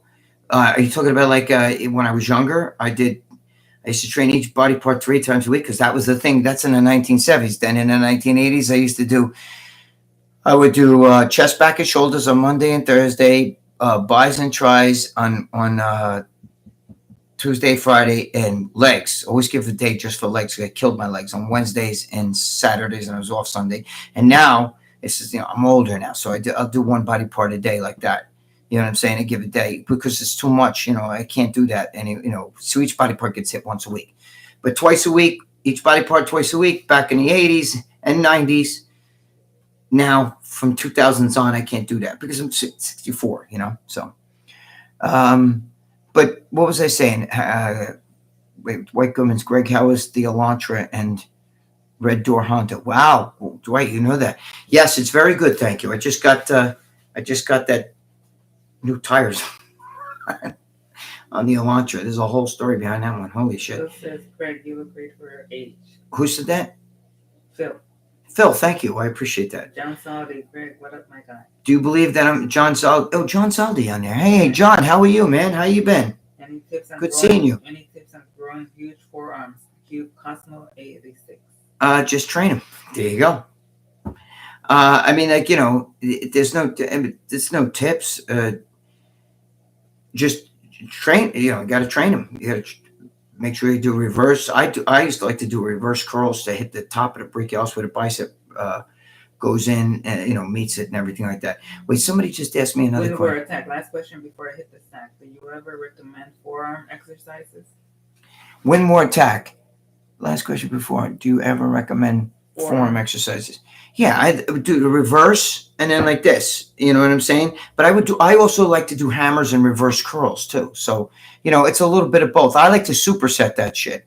Just like if you want to really get a great bicep, like let's say you want to get a great bicep pump, go do triceps, not your whole tricep. Just even if you're doing just biceps, do like 5 sets, let's say, of literally 5 seconds rest in between. Do just press down, do high reps, like 30, you know, V-bar press down, something like that, right? Lock them out, really get it burning there. Put blood in your triceps, get a pump, and then you jump right into a machine curl with biceps, and then watch your biceps blow up. Do the op. Watch my arm routine on this. I think bicep, tricep. I don't remember how I did it. It's on here. It's on YouTube somewhere on my channel. Check it out. It really works. If you do opposite, Arnold used to do shit like that, you know? So it makes a difference if you try it. Shut up, Greg. Can you compare Ben's Gym versus Gold's Gym cultures different or the same? Oh, there was nothing like Gold's Gym. You can't compare it. Bev's Gym is great. It's a great gym. Strong and shapely. Phenomenal gym. Gold's Gym. It's the atmosphere. I mean, I don't know how to explain it to you. They're so much bigger. You can fit 5 Bev gyms, 5 strong shape. It was like 30,000. You can fit 5 of them in Gold's. I mean, the Gold's Gym was so big, but it had so much equipment. What I like about those gyms, all 3 of those gyms, is they all have amazing equipment and variety of equipment. Not just like Life Fitness or fucking this particular brand. They had the best of the best of the best. And anytime you stick old school Nautilus in there with the chain, that's my shit, bro. I love the old school Nautilus with the chain. Oh my God, do I love that stuff. Best, that's my favorite equipment of all time. Hour and a half, 10:05. Yeah, one more. John Mancini says, when does your new documentary come out, Greg? The last documentary was great with Hogan. I'm not sure. I got a few things in the fire that I'm waiting on right now that I'm doing. John Mancini's asking me about the new documentaries and the new TV shows I'm doing. I have done a few. They're already in the tank, so they've been done already before I even got sick. These were all done. Jeremy W. Scott says, Greg, talk about the Nautilus pullover, Greg. Okay, give me 1 second. Jeremy Scott, I'll give you 1 second. I'll tell you about that. But I do have, and I got a big one coming though, a really big one. And you guys are gonna like the big one that's coming. Garrett asked this like 5 times. It's a TV show.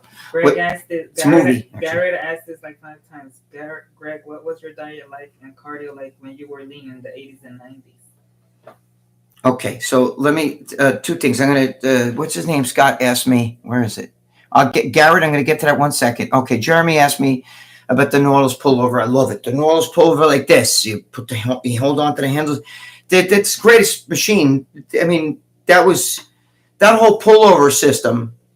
There's knockoffs of it. Other equipment have pullovers, and it's nothing like that one. No, come on. That's Arthur Jones invented that. Basically, that movement was like Arthur Jones perfected that thing. I mean, and the chain driven, you can't get better than the chain driven. And the old ones actually had the way you do the pull, and then you come down and do the reverse.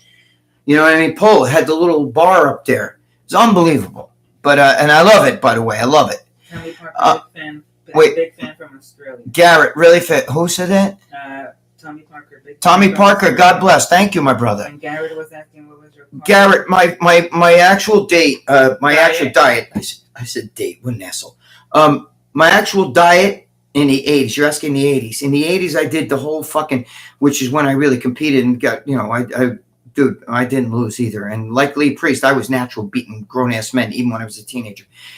The thing is, I did mostly kind of higher in the carbs, moderate protein, and almost no fat. Because that was the way to eat back then. You know what I mean? I did mostly chicken breast, which I fucking hate. I used to eat tuna out of the can, which I fucking hate. Rice is the carbs.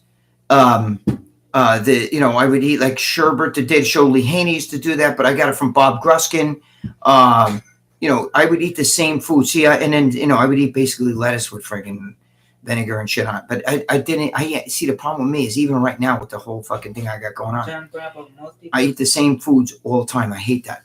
John Bravo, most people don't know, but the original equipment at Gold was actually built by Joe Gold. Yes. I heard that it was insanely good. Have you tried it, Greg? Yes, John Bravo's saying, and John Bravo brought up a great point. The original equipment at Gold's Gym was built by Joe Gold himself, who was a welder by trade. Okay. Now, when he went to Gold's Gym and when he went to World's Gym, he got a lot of that equipment there, and he made all that equipment there at World. He actually could take a round plate. Do I still have that plate over here? I don't know. It's in the back room. A regular standard plate with the hole down the middle, right? He would take that drill, precise, a hole right through it, and then put a whole weight stack. He would make the weight stacks out of standard plates, 10-pound plates. So you'd have a whole stack like this, like pancakes of 10 pounds. And that fucking guy, how he did it, he lined up every one of those holes. The pins were kind of thin. They weren't thick. You could probably ask Lee Priest. I'm sure he worked out on it. He did because he trained it. World's Gym had them. Like when the ones out on a porch there and shit, he painted with like swimming pool paint. They were unbelievable. The man was a genius. He welded all the equipment in the gym. He didn't buy equipment from other places. He welded that stuff. He welded it. Joe Gold made that equipment. But the way he made those weight stacks was, do you know how hard that is? You stack up like fucking 20 or 25 or 30 of them. So a 300-pound stack would be 30 10-pound plates, like this stacked up. Standard plates, which are maybe, they're not that fat. I mean, they're like maybe a little bit like that, like as fat as my finger. And he would drill a hole right through the plate, right? Right through the fucking plate like that. Here's the plate. You drill a hole through the plate, and it didn't go all the way. It went through into the dowel that went down the middle, the holes. It would go through there. It didn't go all the way through to the other side, though. It went right through the dowel, and it was like a thinner fucking, it was a thinner pin. The shit was fucking unbelievable. So Johnny Bravo, yes, it was unbelievable stuff. It was amazing, and especially the stuff he had out on the porch. If Lee was, I don't know if Lee's here, but Lee would tell you that shit was unbelievable. He was a genius, Joko. He used to break my balls all the time. All the time. I was in that gym every single day. He used to break my balls, man with the New York tan. I used to help, I told you, I would help Eddie Giuliani, who worked behind the fucking counter there. He worked the gym. And I would help him put all the fucking T-shirts upstairs in the attic. They had a pull-down attic. He'd go up there, and motherfucker still charged me for shirts. Anyway. I went to try to find the original cable pull-downs, John, and I heard they're priceless. You can't. I don't even know if you can find his stuff. Lee Priest says, "I'm here, just driving and listening." Oh, Lee, they were talking about. Remember the plates that that Joe Gold had, even the ones out on the porch. They were amazing. The ones where he would stack up regular standard plates. How he made them. Remember they had that skinny pin. It was almost like. It was thinner than a pencil, but it would go right through the plate into the dowel. So, for the selectorized. We were talking about that. He was John Bravo was asking me about that, about Joe Gold making his own equipment. I said that equipment was amazing because it worked smooth. He would stack up. If a machine had 300 pounds, it would be 30 10-pound plates stacked up, standard plates that he drilled holes through. And I don't know how I guess because he's a welder and that's what he did for a living, he knew just how to make it so that that the pin went right into the dowel, but it didn't go all the way through to the other side of the plate, like it just went into the dowel. But those machines were amazing. Anyway, what else is Greg, there? do you still chew your tablets after the protein tablets? Breaking BA. Yes. I chew breaking BA. Yes, I still chew because they were amino acids. And I would chew the amino acids, right? And because when I first took the amino acids, they're like big fucking horse pills. They were like rocks, like almost like a multivitamin. I would take them, and I remember the first time I took them, I shit, and I saw them in the toilet. I'm like, holy fuck, I didn't even digest these things. So ever since then, I chew everything, unless they tell you not to chew it, but I do chew it. I even break the capsules. Like I'll put a capsule in my mouth, and I'll bite it.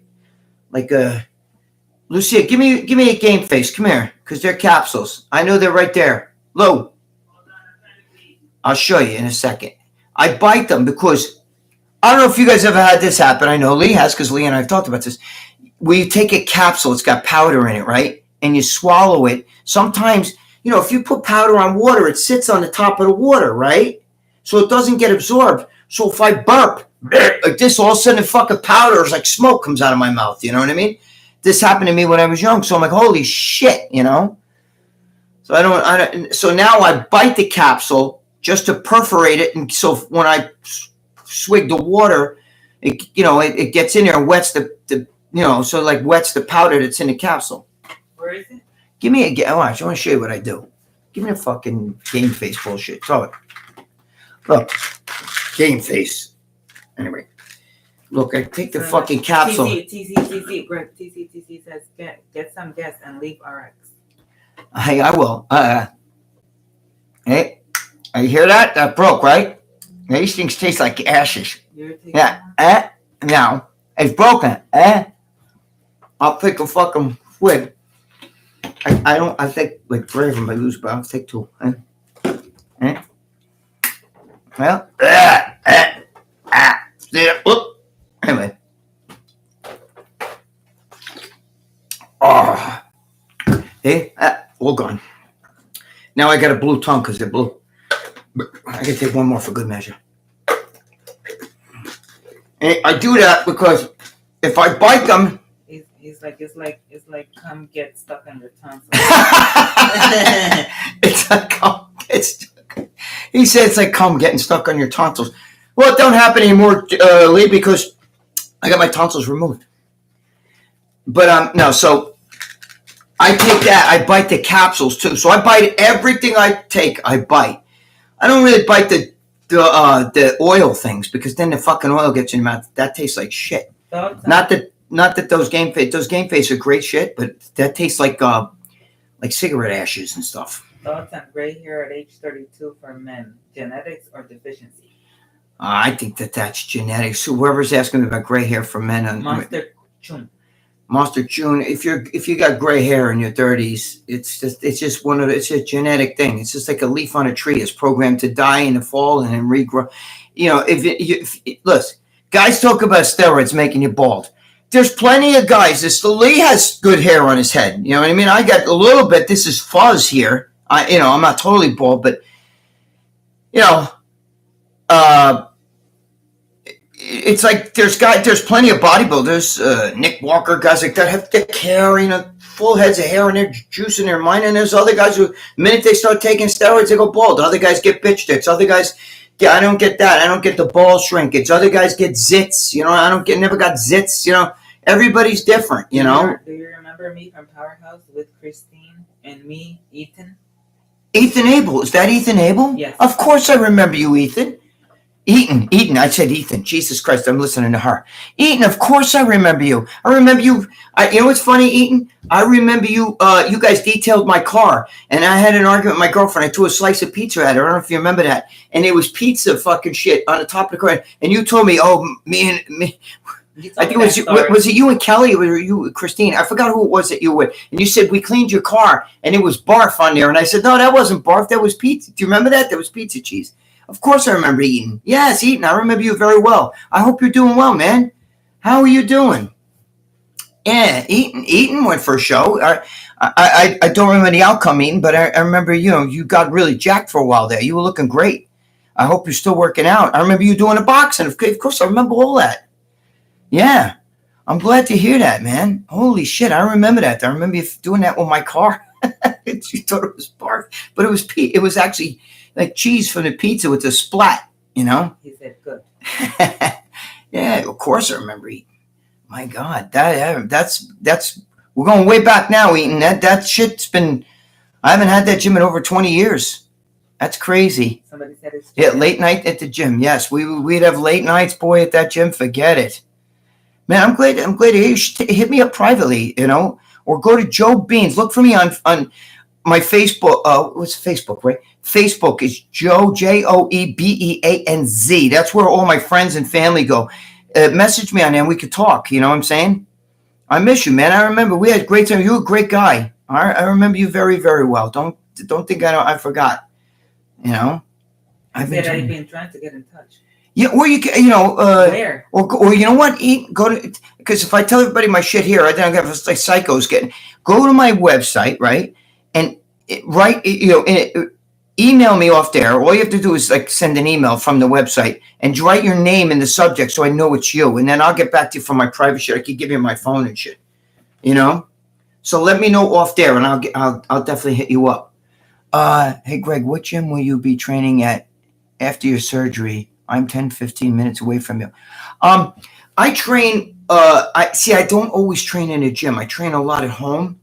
When I do train in a gym, I train at Somers. I train in Somers at Anytime Fitness. You know, where do you train, John? John, where are you training? John Saldi. Yeah, eat and do that. So if you hit me up off there, I definitely can. You know, I can get back to you, but you know, on there. Otherwise, if I give it out here, people get nuts. Lee says I got hair in my head and my nose and my ass. Lee's funny. Yeah, Lee, but Lee, you got a good crop of hair still up there. You know, you got some good hair going on up there. But some guys lose their hair the minute they start taking juice. All it does is, if it's going to happen, it's programmed to happen. So maybe steroids are just accelerated. You know what I'm saying? My father died. My father had my girlfriend had the thickest hair, big thick hair, no bald spot, nothing. You know, me, forget it. You know. Oh, that's funny. He said, "What's he eating? Eating is my friend." It's an old school. He's making a corny joke. Yeah, I know he is. That's funny. But so some guys get, you know, lose their hair. Some guys get gray. It's the same shit. It's all a matter of if you, if it's pre-programmed for it to happen, it's going to happen. You know what I'm saying? He's just recovered from cleaning your car. Yeah, I know. You know what's funny? Lee, me and my ex-girlfriend, the girl that died, we had a food fight in the car, and I threw a slice of pizza, and she ducked, and it missed, and it hit the fucking, like, where the door frame is up on the top up there, and it was all cheese, and it was splat, you know, and I guess, you know, I never, you know, me, I'm a slob, I didn't even clean the car. Oh, shit, Mr. G's on here. And then it, you know, he went and detailed my car for me, and he was like, dude, there was puke all over the top, and I'm like, no, it wasn't puke. G. Mr. G! Says, my boy George is in the house. I have hair except in the back, like around Yamaka. Look at Mr. G. Mr. G, what's going on? Yeah, I know, it's right. It's, you know what, Lee? I only had one car. It's like the car I had before the cars I have now. That's how long I've had these cars. Mr. G's in the house. He probably just got back from training, you know? But, yeah, I talked to George. George, we talked about you the whole beginning of the show. You were the subject of the beginning of this show. When we all talked about everybody on here loves you, bro. They all looking forward, you know, to you doing your thing in the ring and stuff, you know? Lee's here too. Lee Priest is here. We all think that, nobody likes the way you've been treated over there. It's everybody's like looking forward to you, doing your thing. See, even Lee Priest just wrote, "Hey, Mr. G," so everybody's rooting for you, George, Cardio now, he said. Yeah, see, George is doing cardio right now. I just talked to George. George and I were on the phone before I did this show. Literally just before I started the show. So George is a good man, and nobody here thinks, everybody here is on your side, and they think nobody's nobody's happy with the way you've been treated and stuff, over there. You're a longtime friend of theirs. They could, anything that they want to talk to you, but they should talk to you privately, not on here. And we all know that those videos that you're doing is legit, form and function. Nobody realizes it. It's not, anybody could do the Mike Tyson video. I can stand there and hit a bag for 10 seconds, really hard, make that bag move. But then after that 10 seconds, you might have to carry me out of the gym with a wheelbarrow. You know what I mean? Because not only would I be gassed, but that'd be it for me. You know what I mean? So nobody understands that. And we understand it, but they don't. Greg, are you afraid of dying? If not, how did you get past it? Of course I'm afraid of dying. I don't want to die. Dude, I'm in my brain, I'm still young. I still feel like I'm young. I can't believe I'm going to shit. In 6 years, I'll be freaking 70. I mean, I can't even fathom that, Shit, Santiago Fabiano, Greg, is there any chance that you text Patrick Bet David and finally get the interview done? Santiago Fabiano. You know what's funny? I can text him. I still got their numbers and everything. Patrick Bet David's number. I was supposed to do the show a few times. I can text him. I don't know why I just never got back to them after that. So I probably can push to get back on there. You know what I'm saying? Alonzo Pichardo, $4.99. So it's a thought. And maybe I'll call his guy again. I have the phone number. It's just I'm not the most aggressive guy with doing every single. Oh shit, Antonio Picardo. Thank you. I appreciate it. Great show. Good. Thank you so much, Antonio. Alonzo. I'm sorry, Alonzo. I can't see. So she's got to tell me the name. I thought you said Antonio. Alonzo, I see it now. Alonzo, I'm sorry. Thank you so much. God bless you. I'm glad you enjoy it. So I can do the show. Anytime I've ever done the media stuff, it's always been them come to me. I never go to them. You know what I mean? I'm not aggressive. If I was aggressive, I could have done a lot more shit, So, I mean, I know that Bigger, Stronger, Faster, which I did a very impactful, on the last one. They haven't gotten a hold of me yet. And I have not reached out. I haven't pushed to get a hold of them. Chris Bell. Kid Dynamite. But most people should. Most people would. I don't reach out. Even all the shows I've ever been on, they reached out to me. So I'm kind of not lazy, but I'm like, I'm a little off with that stuff. Kid Dynamite, I've been following you for years, Greg. You look great. Thank you. I appreciate that, Kid Dynamite. Yeah, Dave should be like Lee saying that Dave. Great to hear Mr. G's on here. He's saying that Dave should be helping you, supporting you, etc. And he's right. We need to support George. You know what I mean? He's one of our guys. It doesn't look good because I'm going to tell you something. If this was fucking wise guys that I know, they'd fucking whack you for fucking talking shit about their own guy. You know what I'm saying? Like they don't like that. That's a no. And especially Mr. G.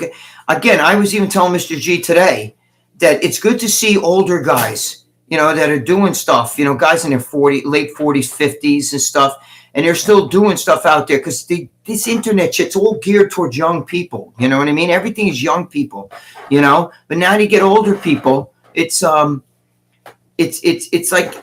it's good to see that. So George motivates me. If I lived down by George, fuck that. I'd be going to the gym with him every day. I love bodybuilding, but now I like bodybuilding for me. It's a lifestyle, but it's not like I can give a shit who wins Mr. Olympia. I can, unless it's one of my friends competing, like Lee Priest or like a Victor Martinez or somebody like that, I can give two shits, or Kevin Levrone. Unless it's one of those guys competing, I don't care. You know what I'm saying? Like I root for my friends, but I don't root for this. I don't care about the sport. I can give two shits who wins the Olympia. That part of me is done. Like that cares about that stuff. And I don't care about ever training like that again. I just lost so much fucking weight from being sick. The last thing I can do is think about doing this shit. We should all chip in and get you another white stand. Another what? White stand. What is that? Oh, stand? He means the drug stand. Yeah, I love it. I'll take some stand. I wish I could. I'd be afraid to take that now. I'm not afraid of dying. I just don't want too many things to do. Too many good movies coming out. I'll miss out on.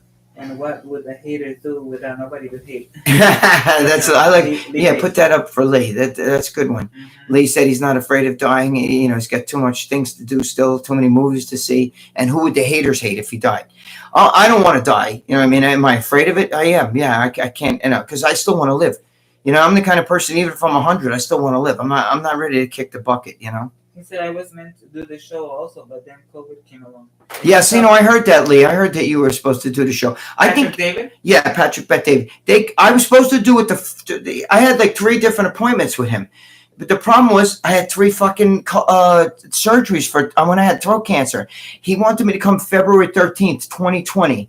and that was the day I had my first surgery. And then then he planned it for like the first week in March. But then I had to have they fucked up the surgery.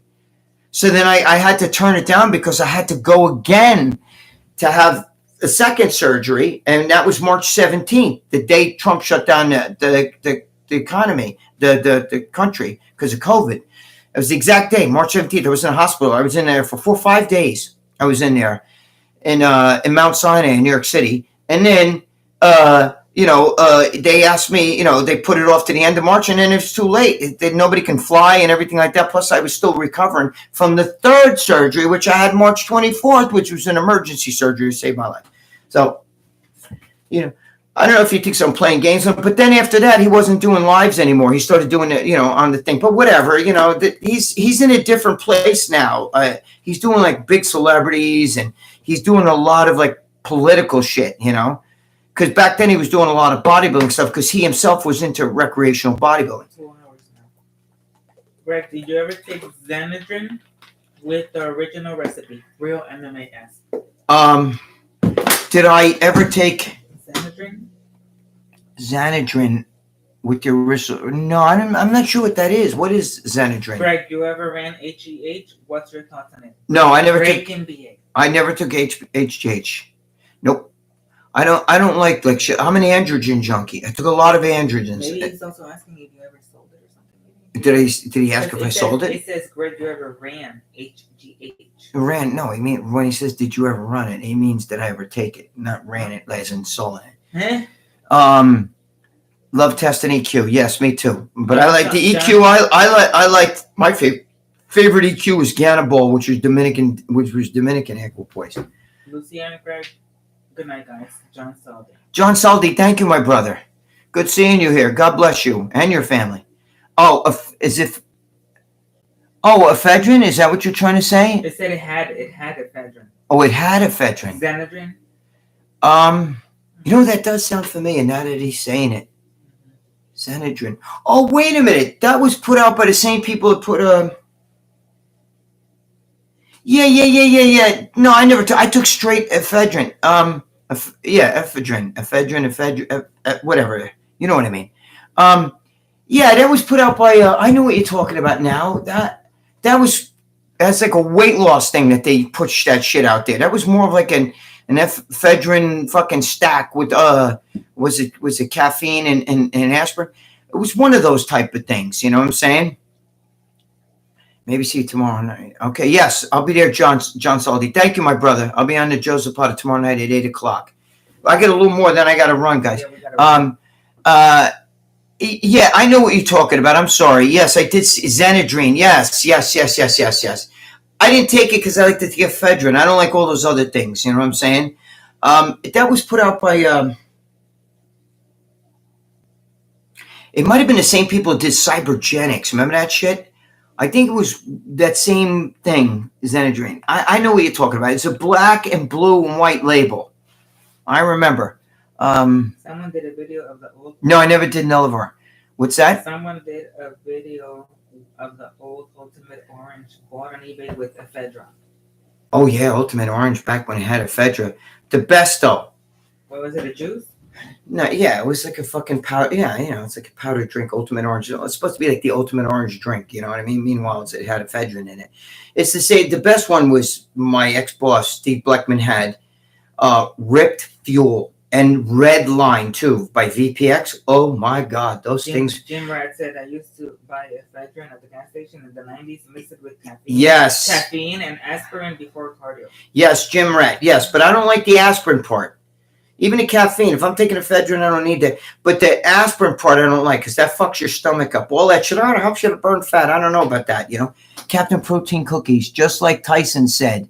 He's scared to death before a fight. It's not. Yes, George and I talked about this. When the worst thing you could do is make an animal afraid. You know why bears attack you? Because they're afraid. Okay, they're not attacking you they'll attack you from like if they're real hungry too. But when they're afraid, you're near their cubs or something like that. You know what they say? Worst thing you could do is corner a dog. I gotta pee really bad. Hold on 1 second. We'll get back to that 1 second. Hold on 1 second, guys. I gotta pee really bad.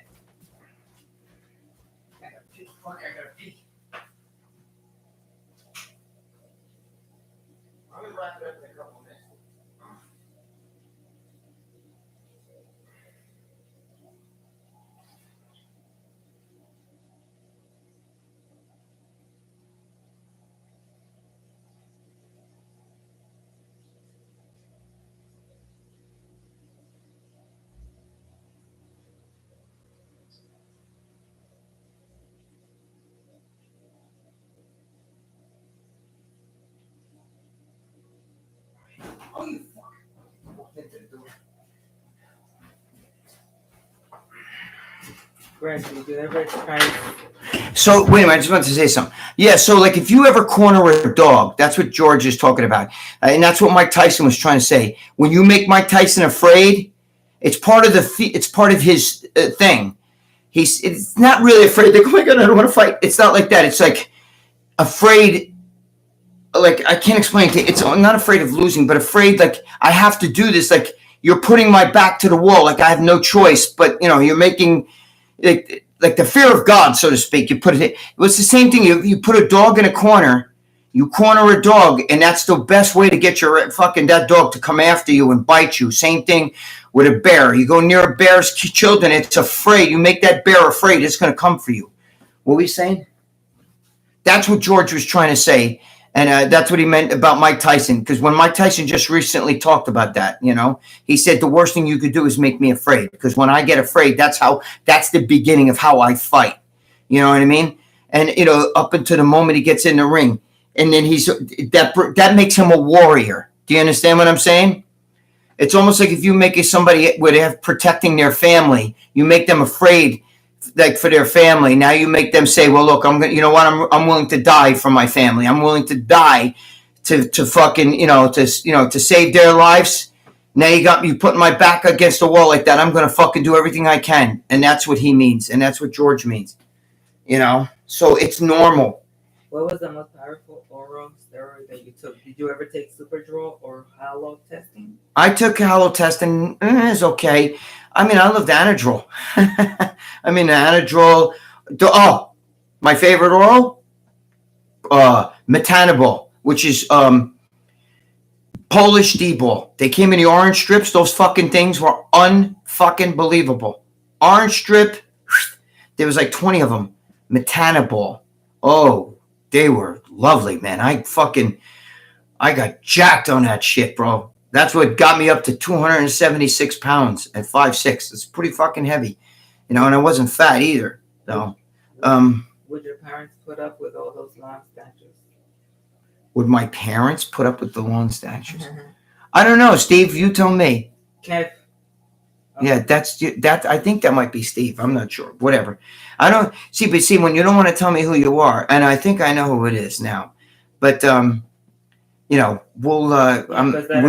won't play until you start telling me who you are, because that's like I think I know who it is. That account was just created last I know that. I think it's Steve Zaccaro. But anyway,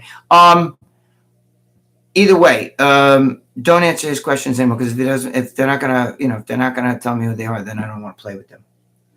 So, because there's nothing worse when there's somebody who's your friend or says they're your friend, and then they go on here and then they start talking and throwing out all these things because they know they're trying to. That's like fucking with you. You know what I'm saying? So I don't want to be fucked with. How about Superdrol? Superdrol. It's pretty impressive. Did I try that? I might have tried it. Wait, George. Wait, I want to say something to George. George, there's what do they always say when it comes to the fighting? Everybody's afraid. The only difference is the hero stands and fights while the coward runs away. That's the difference. Fear is the motivator, right? The difference is the hero stands and fights and the coward runs away. That's the difference. Carmen Kinley. Greg, how do I overcome the battle of being gay? That's who? That's dumb. Who wrote that? Carmen Kinley. Carmen Kinley. Greg, how do I overcome the battle of being gay? Your daughter's gay. She's fine. That's so stupid. If just bend over, I guess. I don't know. That's it. You ain't. Is that the best you got? You can't come up with something better than that. That's so silly. I know. Let's see, Greg. I went to the gym when you started. And I just finished the gym, and you're still like you're the GOAT, man. Nicholas Spam. Thank you, Nicholas. I'm fucked up, ain't I? Yeah. Anyway, I have to go in a couple minutes anyway. But George, my brother, thank you. I got you back all the time. You know that always. You know that. Skip Milligan, Nicholas, you're correct. It's still alive, but you're not. I can't read what that says, but you're not my dude. What's your biggest regret in life, Garrett? Oh shit. I guess my biggest regret was, really, if you want to know my biggest regret is like not.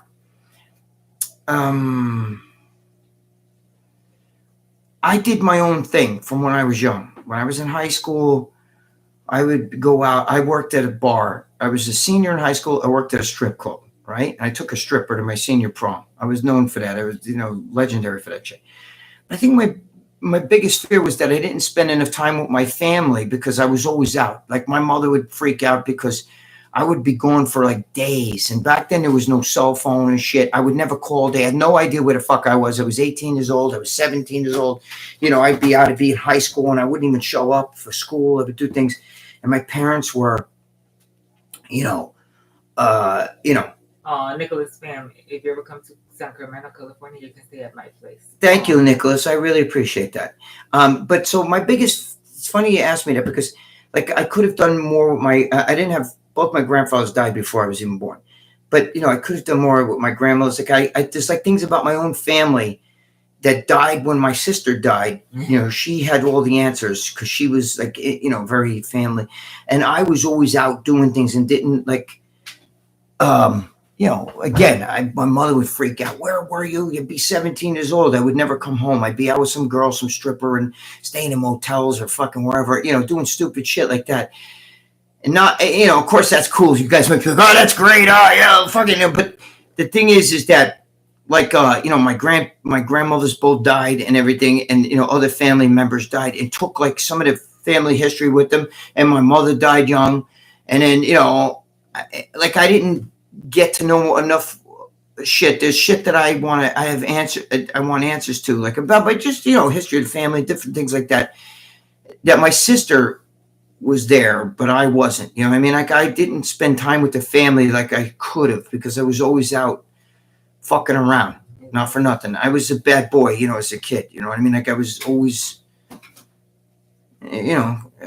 trouble and stuff. So it's like shit like that. That's my only regrets. I didn't get to, I mean, I know a lot of shit about the family, but there's different things. I don't know how to explain it to you, but I could have known family members better, and stuff like that. So that's my regret. 10:41. Mr. G says, I'm afraid tonight my training partner is 6'4", 340 pounds. You know what, George? That'll just make you sharper. Okay, George said, that he's afraid tonight because his training partner is 6'4" and 340 pounds. And George, remember, George is 66. And he's in there going against the guy 6'4", 340 pounds. And I'm sure this guy's been doing it a lot longer than George. But George's fear is actually making him. Now, George is the hero because George will stand and fight. The hero that stands and fights while the coward runs away. You got it? Lou, we might have been right with that guess that we made because that person hasn't been back on yet. Anyway, so I noticed. You noticed that if he's watching. Anyway, so George is right.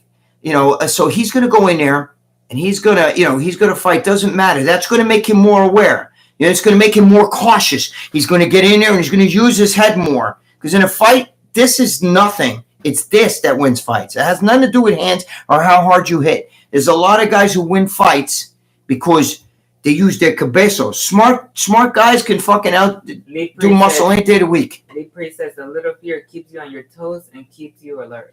Lee Priest hit the nail on the head. Lee Priest just said, a little fear keeps you on your toes and keeps you alert. And he's right. And that's what George is trying to say, the same thing. You know what I mean? I think George wants John and Dave to both come down, bring cameras, and either watch him train, or George said he'd be more than willing to spar with both of them. Maybe at the same time. Right? Yeah, he's had fights. Yeah, see, George is saying that this guy's, that he's training with has had a lot of fights and stuff like that. So it's not like, George is, Mr. G is going in there. And my boy Eaton just said it makes you sharper, right? Eaton knows. Eaton used to box. I don't know if he's still boxing, but anyway, Eaton was a boxer when I first met him. He was a young kid, and he was into boxing. And then he got into bodybuilding, and he got pretty jacked for a while there. Absolutely, Greg. 10:45. Yes, I know. We have to go shortly. Great. My girlfriend and I got to run to the stores. We always got to run to the stores. Mr. G is Charlie. What is he saying? Mr. G is Charlie Chaplin of MENA. Of MMA? Of MMA. What does that mean? You trying to be silly? Come on. You could always listen. You could always go in there and try to. If anybody wants to doubt Mr. G, he's very open about where his, where he spars and all that shit. You can go down there and spar with him. He'll show you what Charlie Chaplin will do to you. Greg, you missed my comment on Joseph Potter last week. Where is it? Who said that? Nicholas Spam. Okay, Nicholas. The one that said you can stay at his place in California. Okay, ask again, Nicholas. What was the comment before we gotta get out of here? All right. 10:45. Yes, I know, Lucy. She's saying because we got to go to stores in a couple of minutes. So a couple of minutes, I got to run. Nicholas, what was your question or comment that you wanted me to say? I'll answer it. Dave Romano always getting. I've been watching you for 5 years, and now I have an Italian accent, and I am Asian. Well, I like that, Nicholas. God bless you. That's fine. There you go. Now you're an official Italian. Look, my nose is peeling like crazy with tanning. Look, Lucy, is my end of my nose peeling? I can't see. It's tanning. Mr. Jesus, no, I'm going to train with guys that are much bigger, stronger, and have better fight skills than the person I'm going to. Well, that makes sense, Mr. G. Why would you? Of course, you want to train with. Mr. G is saying he wants to train with guys that are bigger and stronger than him.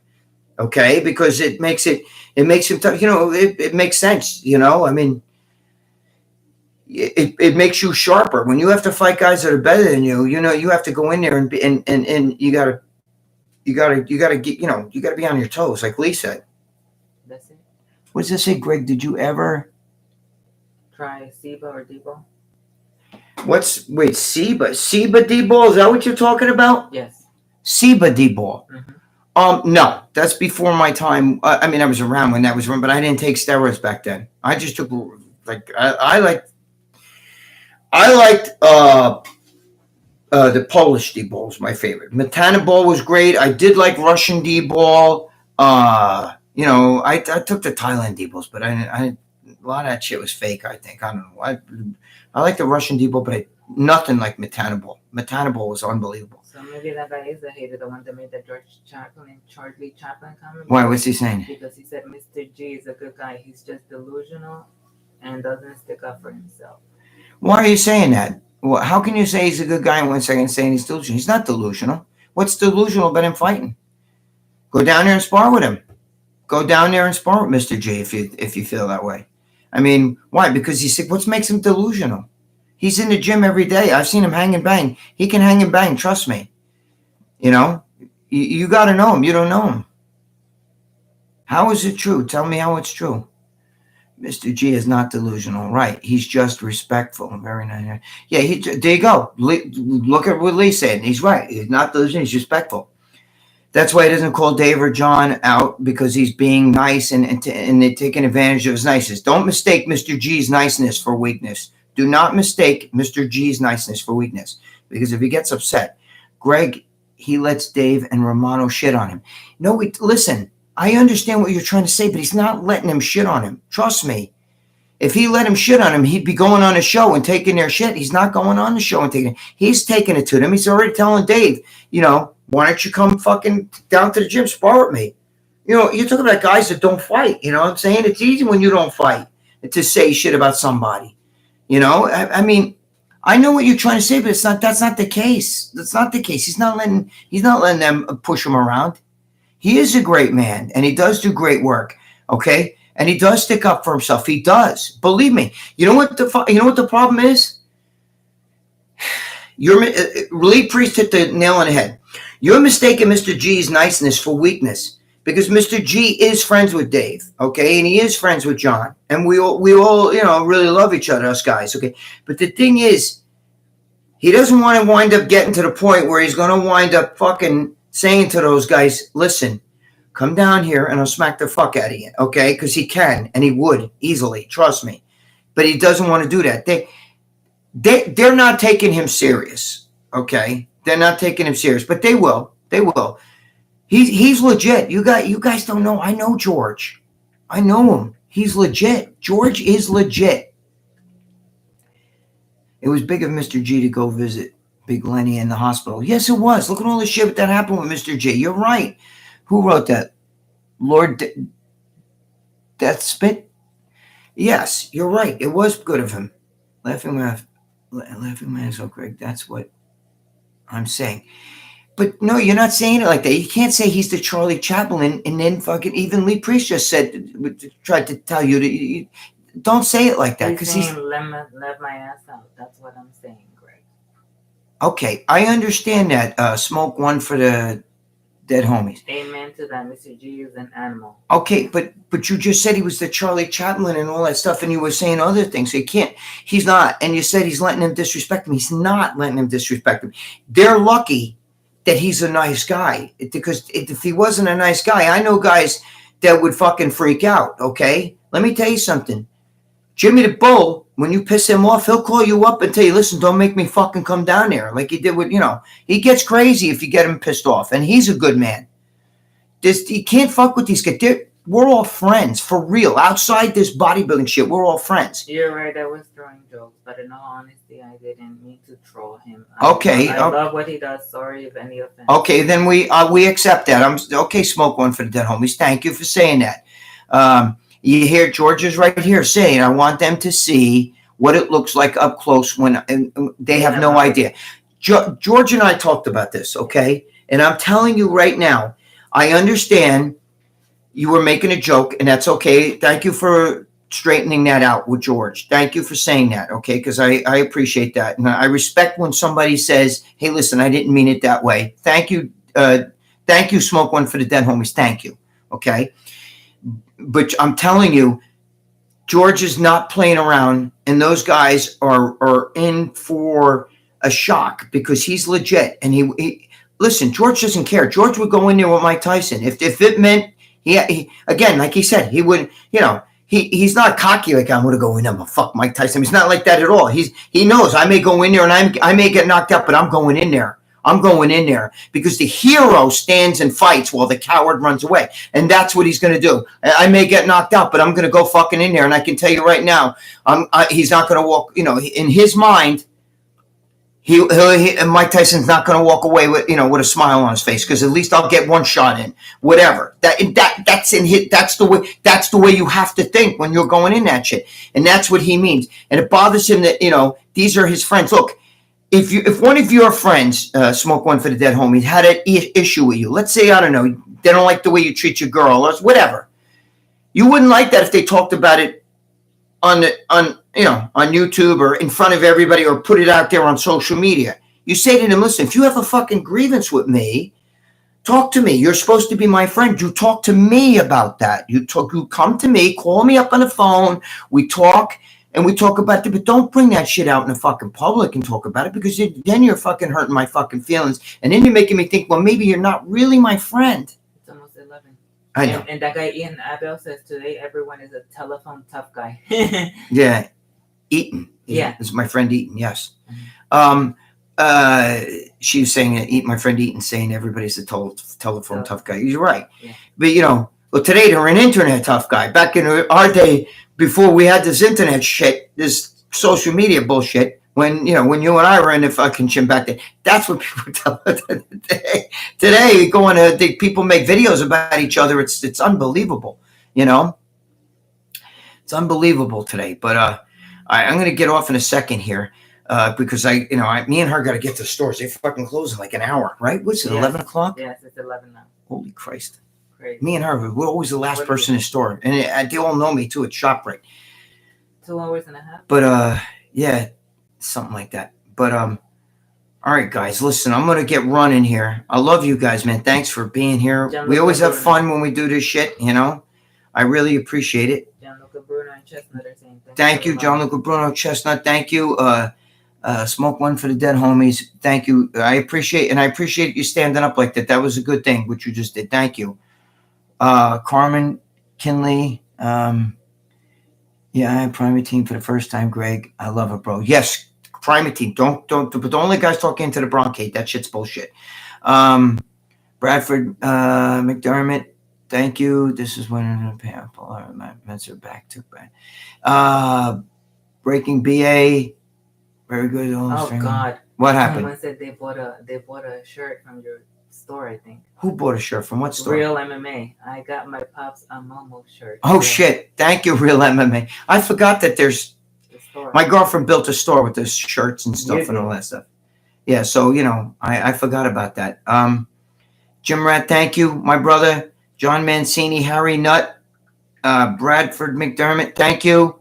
Breaking Beard, thank you guys, man. I appreciate John Mancini, thank you as always. Skip Milligan, thank you. Real MMA, thank you. God bless you. Antonio Romero, thank you. I appreciate it, man. You guys are the best. I love you guys. I'll see you here. Well, tomorrow, don't forget, tomorrow night, I'll be with Joe Zapata at 8 o'clock on Joe's, straight out of Jersey, Joe Zapata. We'll be there. Riff Raff Ruckus, Dave calls the show the Whack Pack show. You guys like Howard Stern. Yeah, well, we're not like Howard Stern. But anyway, thank you, Riff Raff. John C., thank you. Nice. Simon, thank you. I pinned his channel. All right, guys. Thank you so much. I love you guys, man. I'll see you guys again.